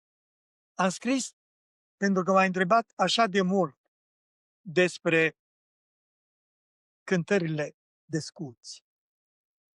Eu am scris o poezie și am numit poezia asta, nu e foarte lungă, dar sunt probabil că 6 strofe. Eu chiar am vrut să vă întreb de poezii și de scriere, așa că numai Da, bine ați... deci asta este în legătură cu desculți. Vă rog. O să caut, dacă găsesc, o poezie despre înviere, care eu n-am scris multe, probabil că tu știi că am scris o carte, este de memorii și cred că am scris vreo 20-30 de poezii, unele sunt mai reușite, altele mai puțin. Dar uite despre cântarea de sculți. Și am numit-o așa, cântările de sculți. Lumina și harul cântării de sculți, potoapele noastre, smerite. Coboară ca roa ce naște pe munți, să aline arșița din inimi trudite. Cântările noastre, cântate de sculți, sunt albe aripe ce nou răzarea, lumini lunecând pe cereștile punți, prin noapte vestind întruparea. Cântările noastre, cântate de sculți, sunt vaieri ce încrâncenă firea, cântările noastre cu fețele în mâini, cu îngerii. Plâng răstignirea. Cântările noastre, cântate de sculți, sunt zboruri înalte pe cerul stelat, clopot de argint clopotind celor mulți, triumful salvării, Hristos a înviat. Cântările noastre, cântate de sculți, sunt trâmbiți de argint vestind judecata, sunt dorul miresei de-a mirelui nunț, sunt chiot în piept, Maranata. Cântările noastre, tămâie pe altar, ofranda umilă plecatelor frunți, slăvesc uimitorul și tainicul har în coruri de îngeri ce cântă de sculți. Amin. Amen. Amen. Foarte, foarte profund. Mă emoționează, într-adevăr, pentru că trăiesc asta. Înțelegi? Când eu am vorbit prima dată, la Amvon,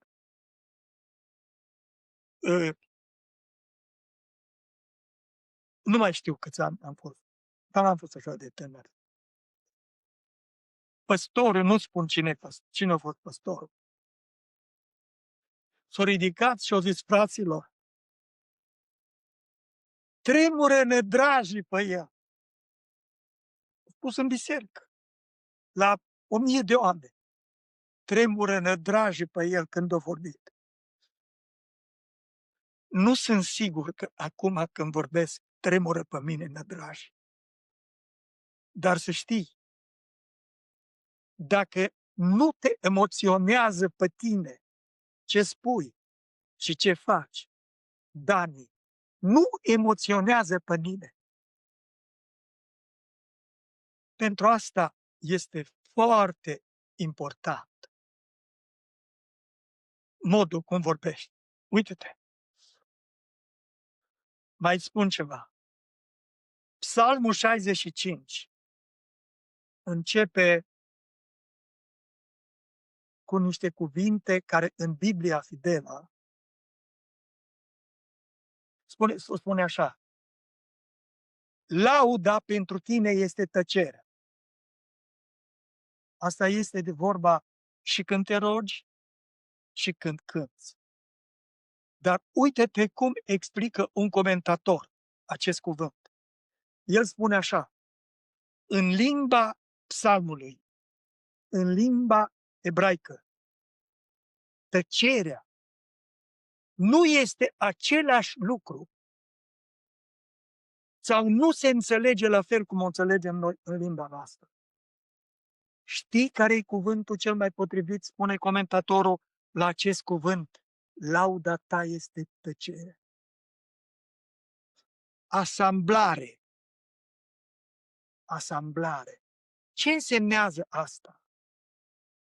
Ce însemnează tăcerea ca și asamblare? Știi ce însemnează? Să spui în ordine viața, gândurile, să le ai asamblate așa cum ne vrea Dumnezeu, rugăciunea noastră, cântarea noastră, vorbirea noastră, nu este suficientă. Dacă înainte de asta nu avem acea tăcere, acea aprofundare, acea emoție care să ne punem viața așa cum trebuie. Pentru că asamblare însemnează a pune împreună cum trebuie.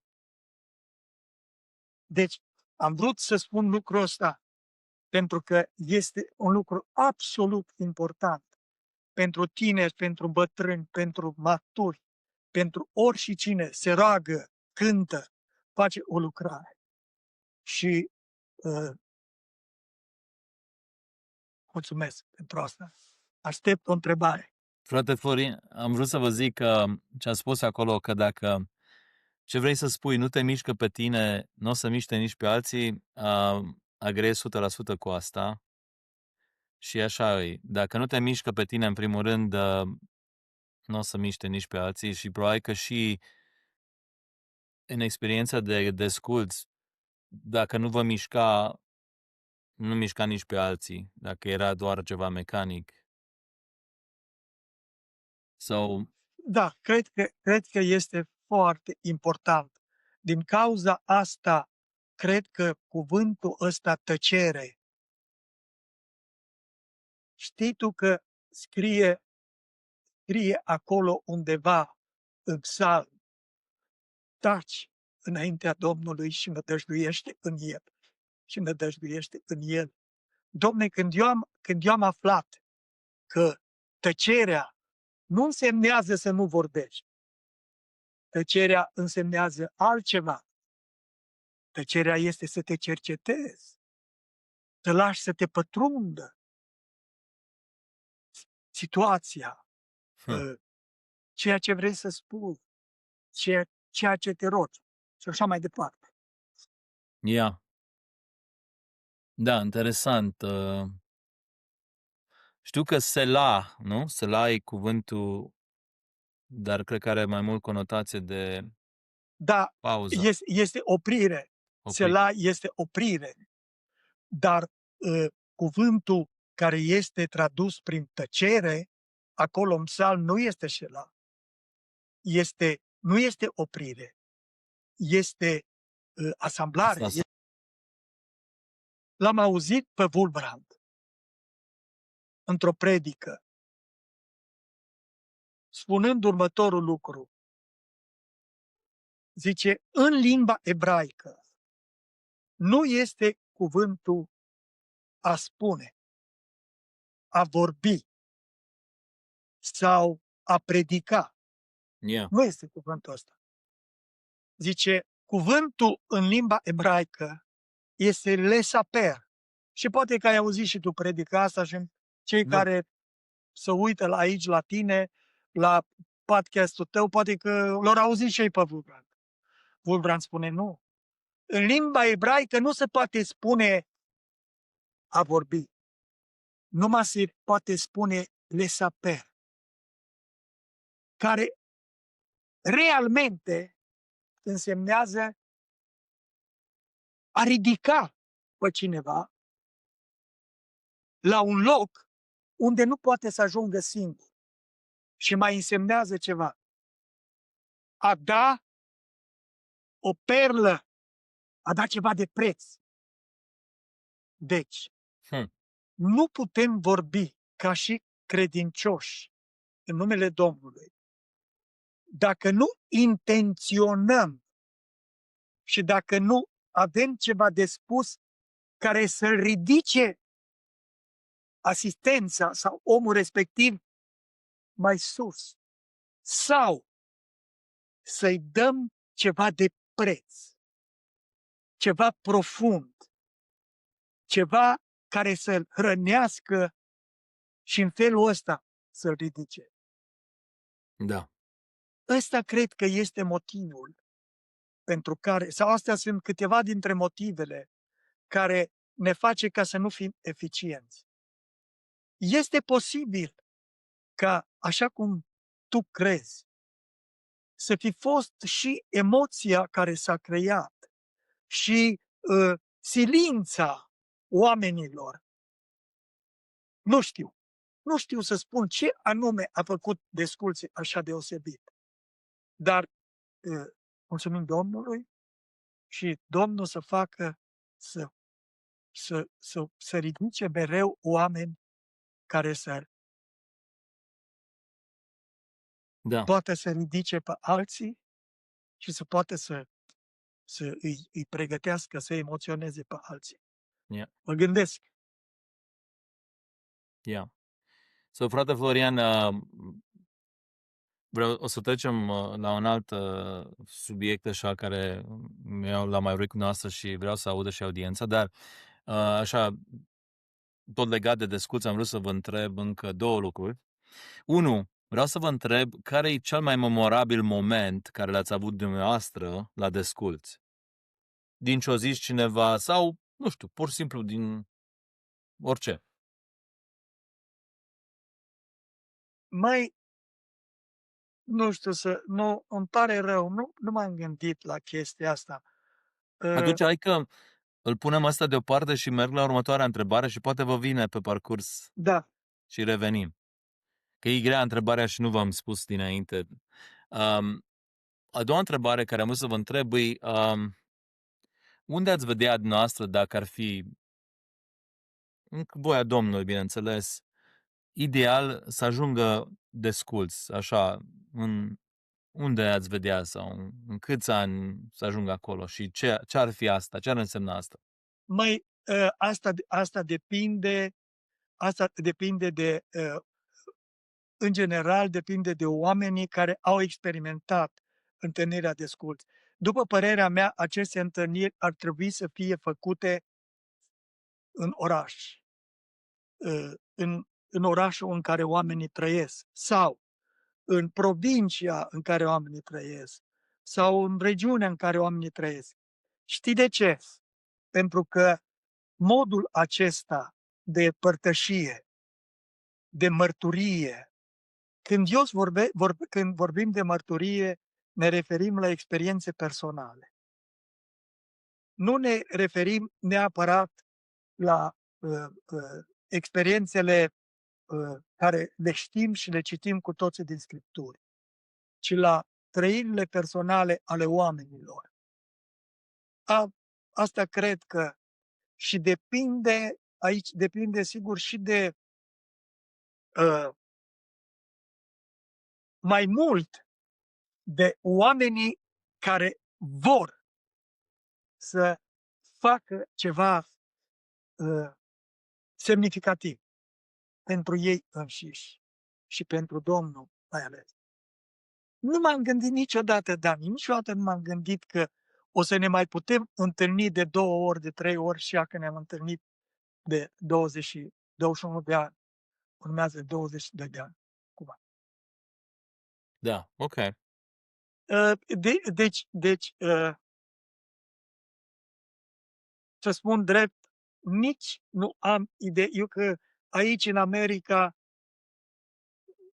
nici nu am idee exact dacă cei care merg la Desculți vorbesc despre asta în biserica lor sau fac ceva în biserica lor. Să știi că după discuția asta cu tine am să le propun asta. Dom'le, nu mai veniți la Desculți dacă nu faceți cel puțin o dată în biserica voastră o întâlnire cu un grup de frați și de surori, pentru că până la urmă să venim numai aici, categoric vin oameni diferiți, nu chiar toți diferiți, dar totuși este un drum lung. Vin unii cu avionul, poate să-i coste $1000 pe un soț și o Yeah. soție. Um, Nu? yeah. Să vă întreb, acum anul ăsta s-a început o întâlnire în Viena. Câte persoane Da. au fost? La Viena apreciez că au fost în jur de dar am să-ți povestesc în jur de 200 și vreo, poate să fie vreo 300, nu știu precis. Biserica n-a fost mare, foarte mare. Au fost și din România mai mulți, dar de ce ne-am dus la biserica asta? Ne-am dus la o biserică baptistă. Pentru că acolo sunt prieteni de-ai noștri care au fost cu noi în biserica din Arad, știi? În biserica aia din Arad sunt acolo câteva familii care zic, veniți aici la noi. Noi aranjăm și așa. Noi am vorbit la un moment dat de un frate care cu mulți ani în urmă o prezis ceva legat de biserica românească pe vremea când era Românii, da. încă Da. comuniștii la putere, care pur și Da. simplu v-au marcat și mi-a spus-o și mie Corect. și m-au marcat și pe mine. Și am Da. spus-o mai departe la alții Bine și ai făcut. cred că eu marcat și pe ei. Și acum, dacă suntem de la sursă, vreau să spuneți din nou cu cuvintele noastre despre această persoană și ce a spus. Da. Deci, era undeva pe la mijlocul anilor 80. Nu mai știu ca să spun exact, dar într-adevăr, în timpul comunismului, așa, a apărut la noi un frate în biserică. De ce a venit în România? El avea un doctorat în istoria religiilor. El a luat doctorat, el era danez. Numele lui a fost Ulf Oldenburg. El era danez, dar trăia în Germania. Și, într-adevăr, avea un doctorat în istoria religiilor și doctoratul l-a luat cu Mircea Eliade, care era specialist în istoria religiilor la Chicago. Era român. Yeah. Mircea Eliade a fost o personalitate, un filozof român, care în vremea tinereții mele, el era destul de des la Europa Liberă și așa mai departe. Și fratele Ulf Oldenburg a venit să întâlnească națiunea lui Mircea Eliade. Și ne-a spus următorul lucru. Probabil că sub influența lui Mircea Eliade, nu știu. Dar a spus lucrul ăsta în biserică. Nu mai știu exact dacă a spus am avut un vis, am avut o revelație, dar a spus așa. Dumnezeu mi-a descoperit că românii vor evangeliza Europa.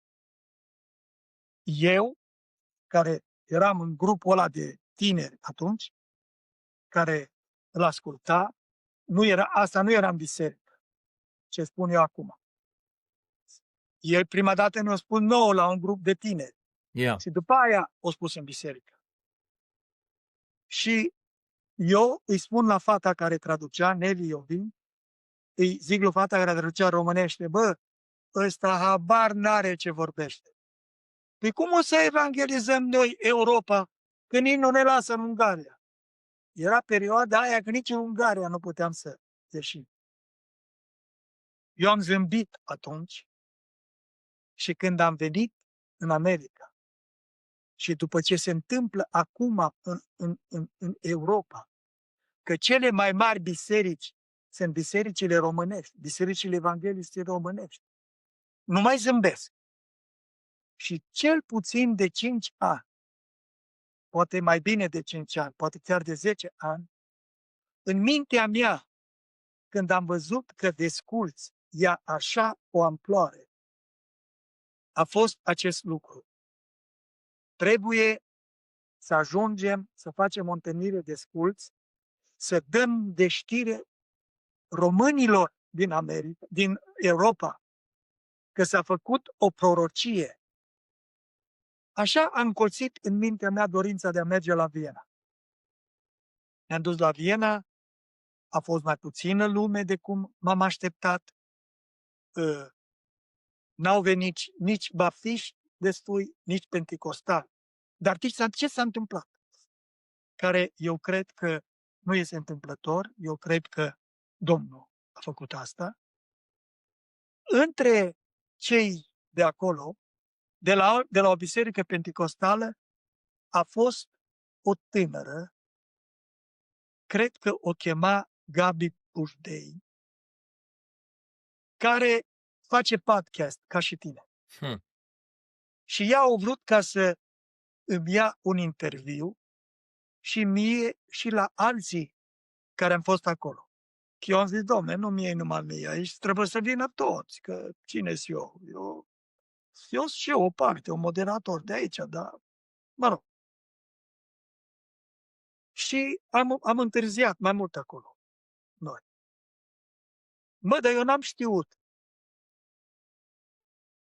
A venit la mine un prieten, deci Sorina Ioanei, prietenul meu, care a predicat într-o biserică penticostală și eu i-am spus, Sorin, aș vrea să mergem la o biserică penticostală să le spun și lor despre această profeție care s-a făcut despre români.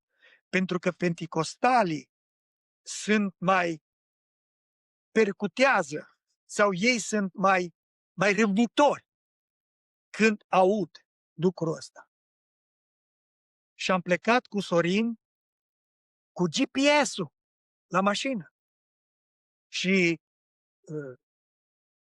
Sorin a zis, domnule, eu am predicat în biserica aia, eu știu unde e biserica în Viena.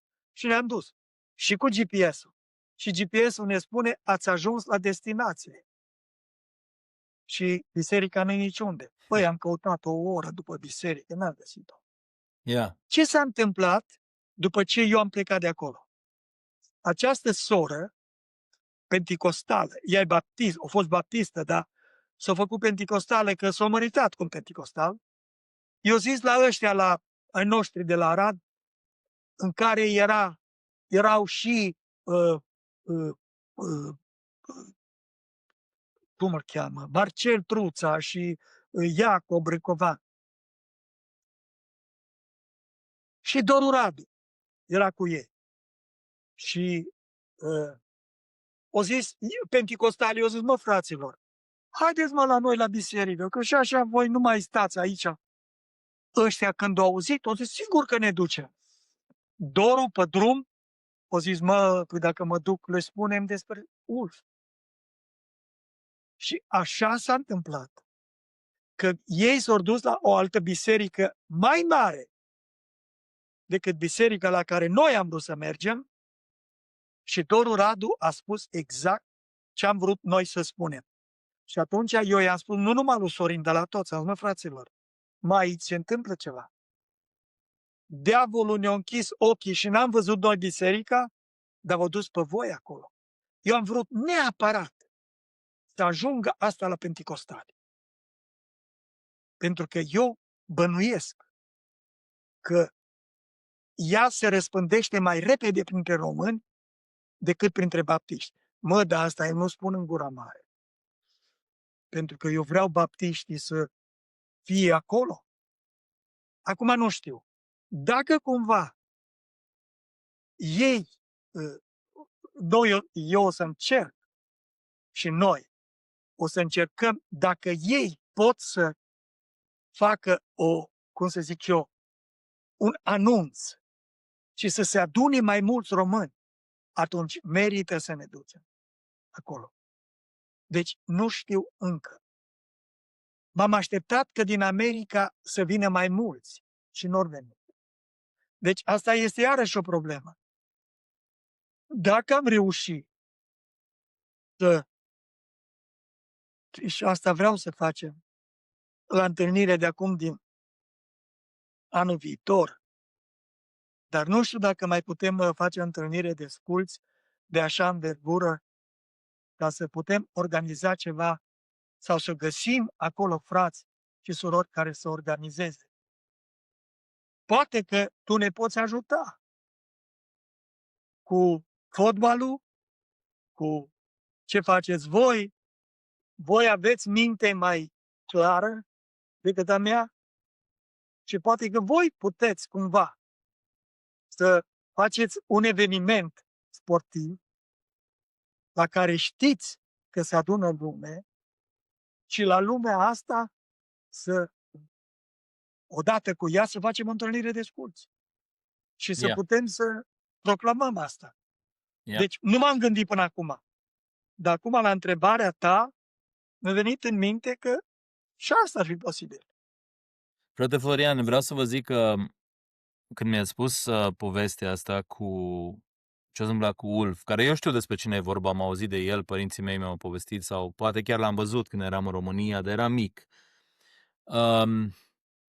Au rămas cu mine și am povestit la alții și din mai multe motive au rămas. Mi-am dat seama că, în primul rând, viziunea are consecințe de multe ori sau doar așa o idee poate să aibă o mare și lungă consecință. Categoric. Absolut. El a văzut ceva, eu cred că e adevărat asta, românii. Acum eu vă zic ceva. Eu cred că românii au potențialul de a evanghelia nu numai Europa, ci Europa clar. Dar eu cred că poate să facă o mare trezire în lume. Pentru că, și asta e un fel de, una dintre țintele noastre ar fi să conectăm într-un fel ce noi numim gigantul ăsta care e răspândit în toată lumea, adică diaspora românească, și bineînțeles mă gândesc la biserică, la creștini. Dacă cumva putem să-i unim și ei să se ridice să facă ceva unde sunt ei, în comunitatea lor, similar de ce ziceți de Europa, eu cred că poate să facă o trezire. Și de aia m-am cuplat adică am înțeles ideea foarte bine a fratelui Ulf și într-un fel asta vrem să facem și noi. E adevărat, prin fotbal, prin alte metode, dar am vrea să unim românii ăștia, că ei sunt o putere. Oriunde am mers și am făcut, tinerii și bisericii au avut un impact în zona aia. Și eu cred că se poate întâmpla asta la nivel global, dacă nu european 100%. Yeah. Da, acum să spun ceva. Nelly Iovin era cea care ținea legătura cu fratele Ulf. Se pare că el a murit recent. A murit recent. Când m-am gândit la Viena, am dat telefon la Nelly și am spus așa: Nelly, te rog să-l contactezi pe fratele Ulf. Eu vreau ca el să fie prezent la Viena. Eu îi plătesc avionul, hotelul, absolut tot, să vină cu noi. Nelly i-a scris, dar nu a reușit. Nelly mi-a spus, am întrebat-o cam cu 2 luni înainte ca să plecăm. S-a zis, Florian nu mi-a dat niciun semn. S-ar putea să fi murit. Și cred că a murit. El ar trebui să aibă 95 de ani. Eu știu exact când a fost el de ce? Pentru că în seara în care eu am fost cu Liana la părtășie cu fratele Ulf și ne-a repetat lucrul ăsta, m-am dus cu ea acasă și înspre dimineață a venit pe lume Mihail. Că ea era gravidă cu Mihail. Deci asta a fost în 1980. N-ai cum să uiți asta. N-am cum să uit, absolut. Și asta a fost pentru mine și am spus la Liana, eu sunt mistic. Chiar dacă nu arăt, eu sunt mai mistic. Mie mi se pare că Dumnezeu ne vorbește prin foarte multe lucruri. Și oamenii se cheamă mistic. Nu practic misticismul, dar eu sunt mistic. Și mi se pare că n-a fost pentru mine o întâmplare că el a spus lucrurile astea și eu m-am cuplat cu el atunci, când s-a născut Mihaia. Și din cauza asta și să spun, sunt dispus absolut.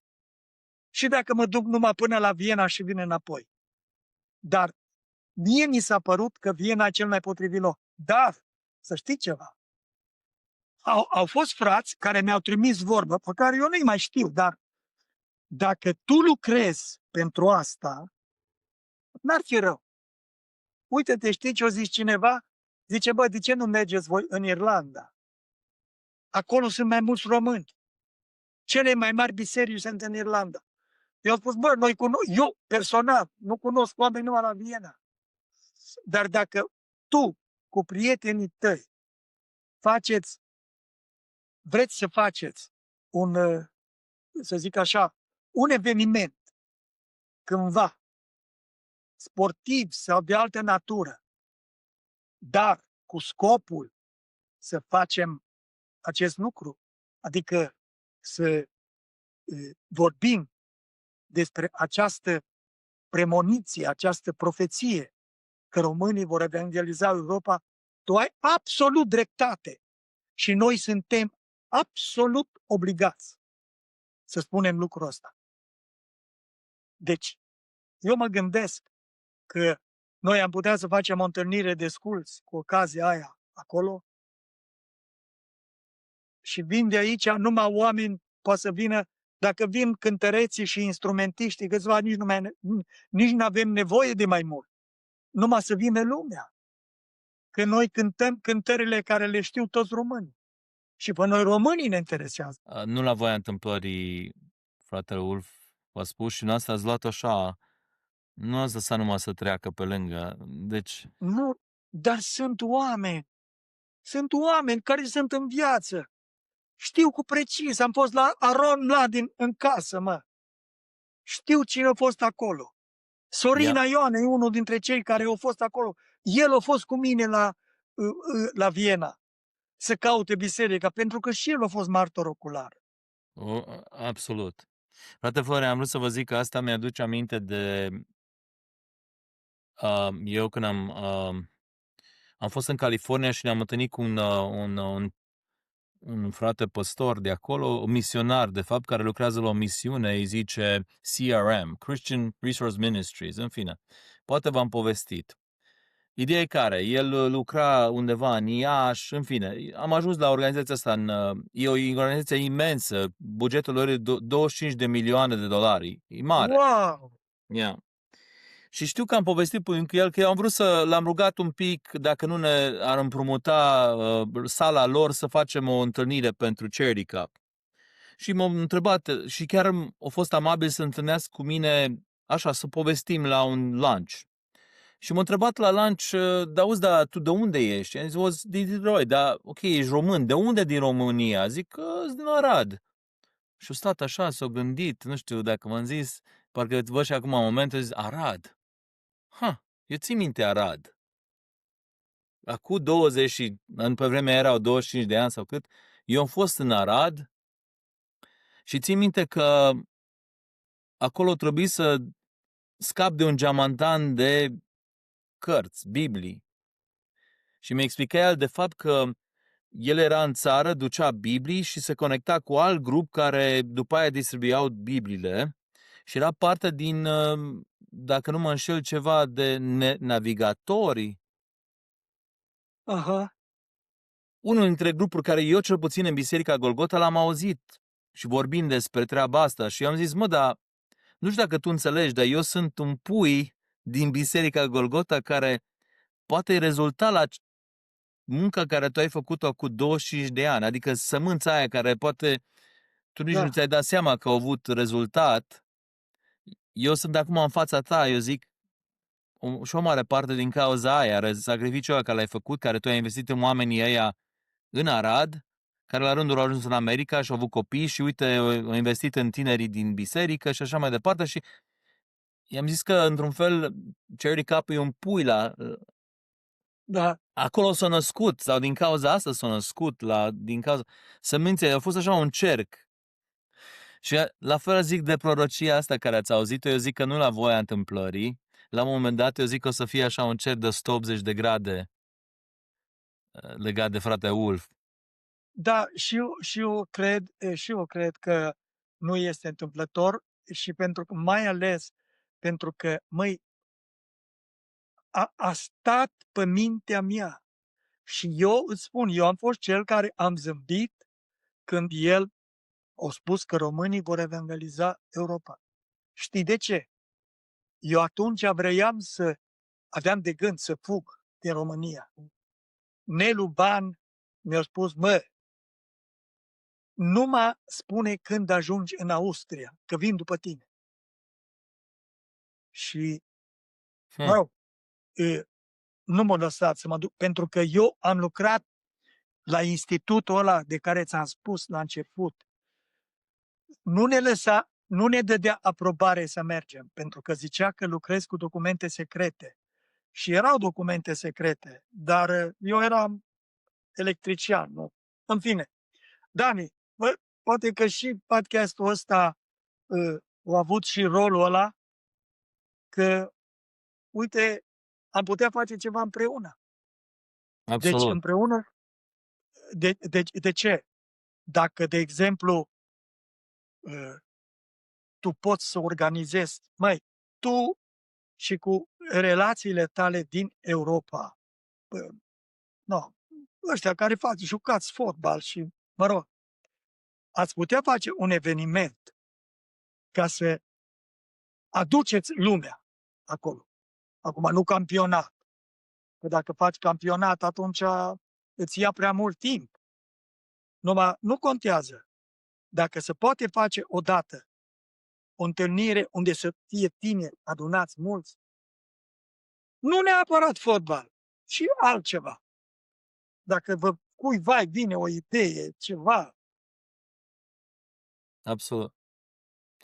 noi ne putem organiza să ne ducem acolo un grup. Da. Chiar noi ne pregătim în anul ăsta, dacă Domnul îngăduie, să avem... Noi anul trecut am avut un turneu în Londra și de asemenea anul ăsta vrem să revenim la un turneu în Viena, că am avut și pe vremuri. De asemenea și în Spania lucrăm la un turneu, pentru că acolo iară e o comunitate mare. Și acum vedem cum va să legăm lucrurile, pentru că noi, da, e adevărat, ne axăm, să zic, ăsta e instrumentul nostru inițial, e un turneu, dar de acolo doar să încep lucrurile. Și ar trebui să povestim mai mult, poate chiar să avem un podcast special. Apropo de Spania, nu știu dacă ți-am spus, poate că ți-am spus, că eu cred că am spus și în biserică chestia asta, Hana. Când eu am vorbit cu Hana, cu păstorul asistent, am vorbit cu Hana, știi chestia aia? Nu, dar eu știam că el e din Italia, dar parcă zici ceva, dar spuneți. Nu, da. Deci eu am povestit și lui de Ulf și așa, eu tot timpul am fost interesat cum se împrăștie românii până în Europa. Și după ce am spus eu despre Ulf, revelația lui, zice, Florian, stai să-i spun și eu ceva. Era la comitet, la biserică, aici. Zice, când eu am fost în Italia păstor, am avut odată un congres în Spania. Și m-am dus și eu acolo. Și zice, acolo noi am avut păstorii, am avut o ședință, așa. Și a venit un grup de păstori de undeva dintr-o zonă a țării, din Spania, și au zis, fraților, noi am venit, dar era congresul românesc. Ăștia erau din bisericile spaniole. Deci românii din Europa au avut congresul în Italia. De la comunitatea baptistă a Spaniei a venit un grup de bătrâni și au spus așa, fraților, de ce am venit noi aici? Timp de 10 ani, noi ne-am rugat pentru evangelizarea Spaniei.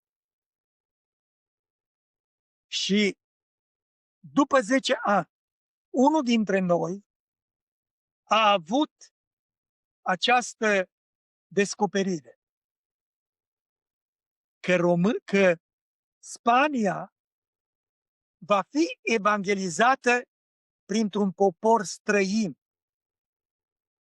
Acum noi am venit să vă spunem că noi credem că acest popor străin sunt români. Wow! Ăsta este al doilea lucru. Al treilea lucru despre care eu am scris pe internet și probabil că am și spus în adunare, și asta m-a motivat pe mine să ne ducem în România, în Europa. A fost Danemarca.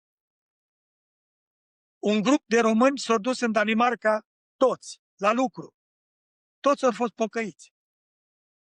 și ori căutat o biserică daneză, normal, pentru că acolo era un român care i-a atras pe ei în Danemarca, i-a ajutat să-și caute de lucru.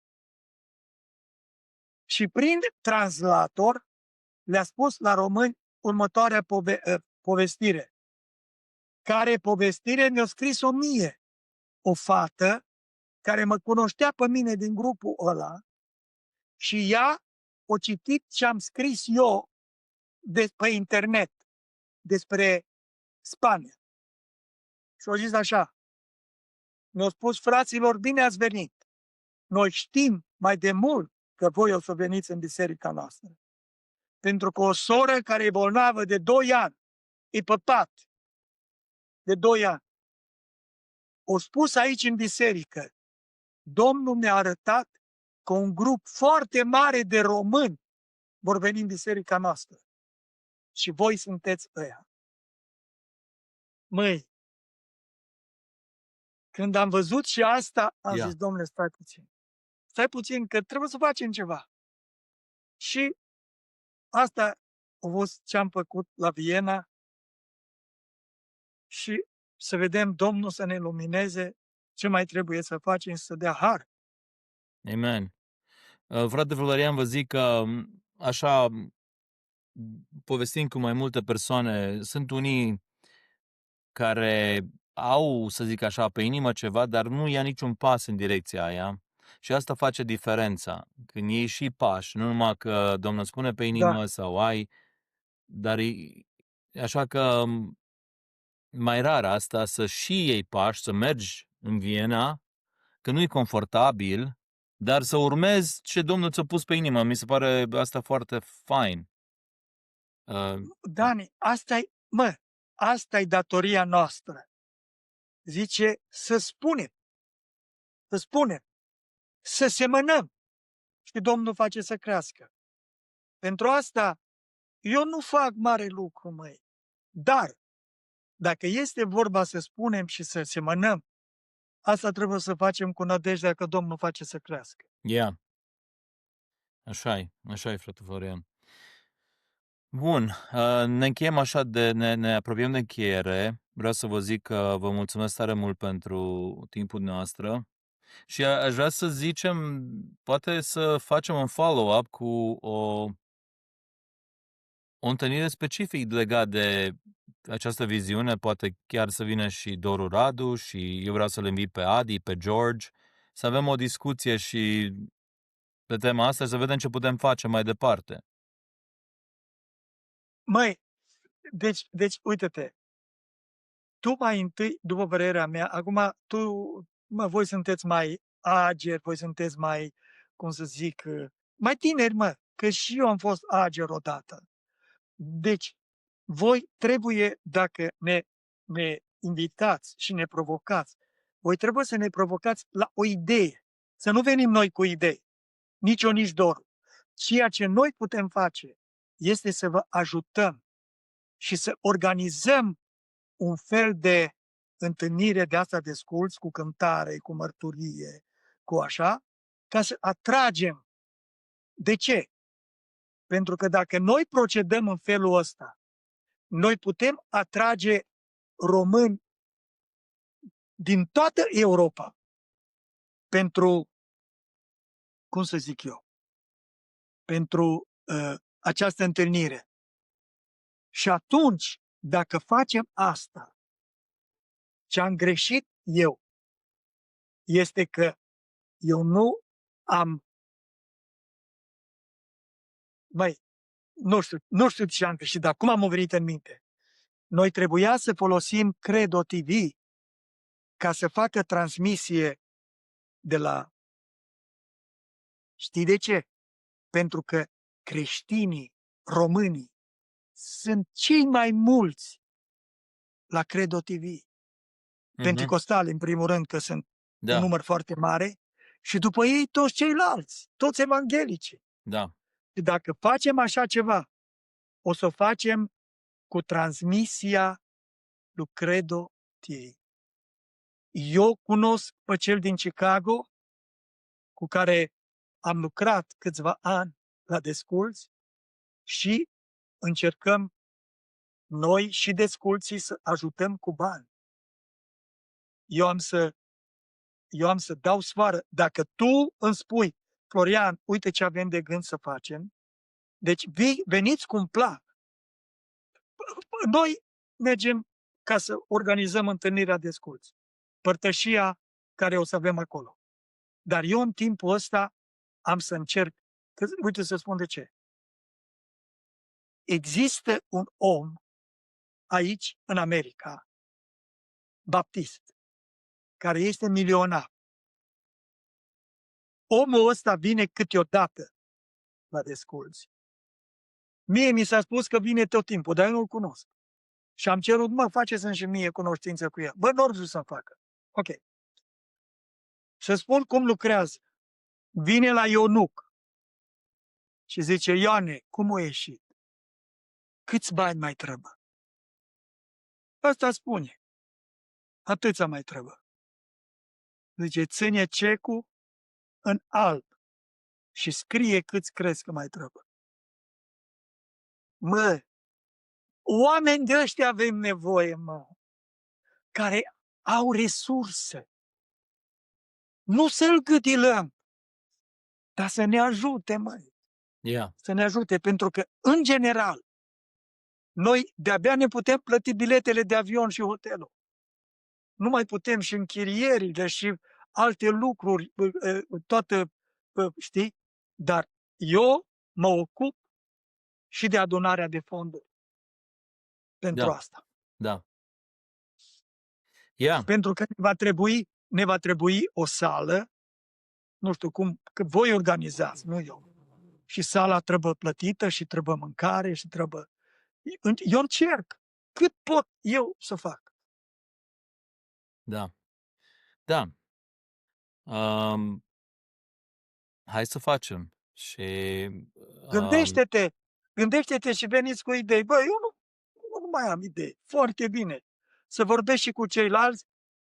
Pentru Europa, sportul este una dintre cele mai interesante atracții. yeah. Pentru că ăștia sunt europeni. Yeah. Da. Da, suntem pe aceeași undă și chiar vreau să facem. De propun, poate chiar să avem un podcast, să lansăm viziunea mai departe și la alții și să facem împreună ceva, să plănuim ceva. Chiar vreau asta. Da. Bun, frate Florian, da. așa ca ultima, noi am un obicei la sfârșit de podcast, am vreo 10 cuvinte care pur și simplu doar e un... vreau să văd perspectiva fiecăruia invitat legat de subiectul ăla. Am să vedeți că sunt tot felul de subiecte. Dar nu mai mult de 4-5 secunde. Deci primul lucru care avem, de doar așa perspectiva scurtă.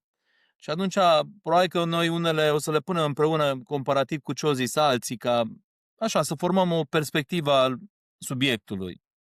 Deci asta ar fi o rubrică care vreau să vă mai să fac dumneavoastră, e foarte simplă. Eu pur și simplu vă zic cuvânte sau îl postez aici și ce vă vine în minte în 5 secunde, deci nu neapărat ceva lung.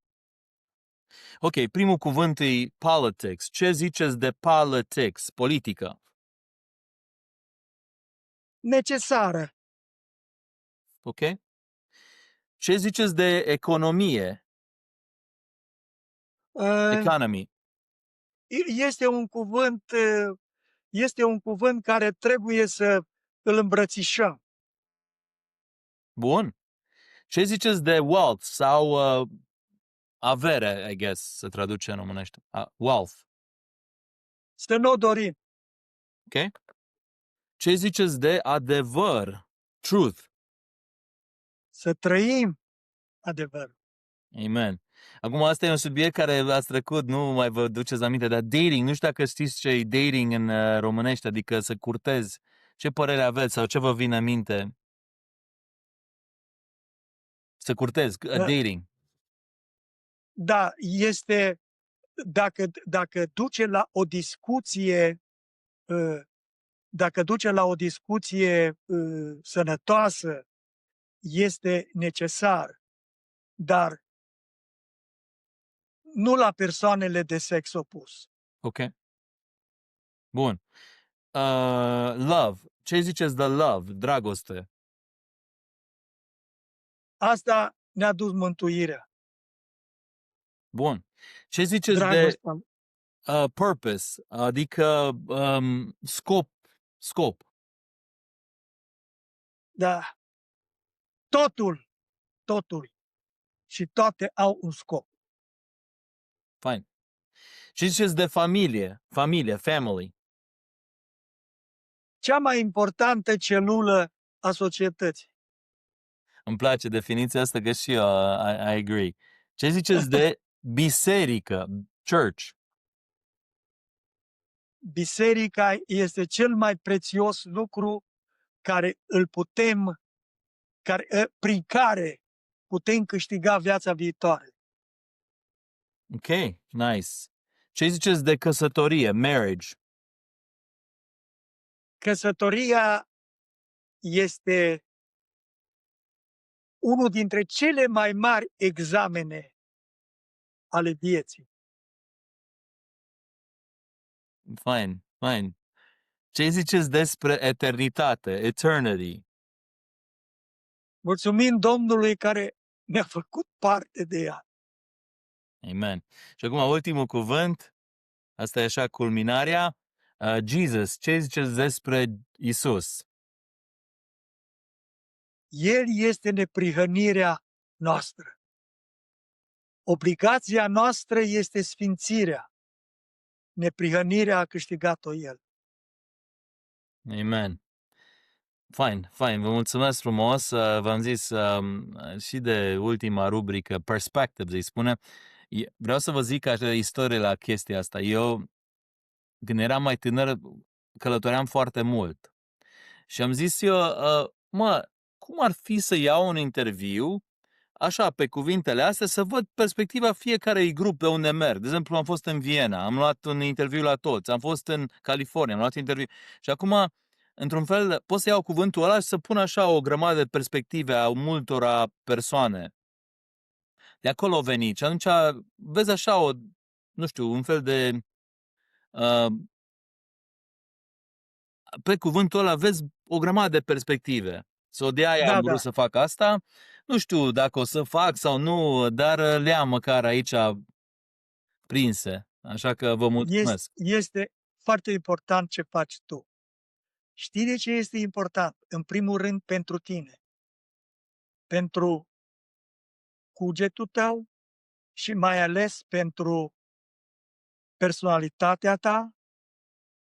Și, asta te menține tânăr. Preocupările astea intelectuale, spirituale sau mai întâi spiritual-intelectuale, astea te va ține tânăr. Mulțumesc. Și Domnul să te ajute să mintea ta să fie tot timpul în lucru. Da, mulțumesc, frate Florian. Dacă mi-ar fi spus cineva că pot să vorbesc 3 ore, n-aș fi crezut. Da. Au trecut foarte repede. Mulțumesc și eu, Dani. Da. Frate Florian, numai un pic că vreau să am un mesaj de încheiere. All right, guys, thank you so much for another great edition of Making Life Count. We hope you enjoyed this episode. We hope it was inspiring. And until we see you next time, we hope you make your life count. God bless you and see you next time.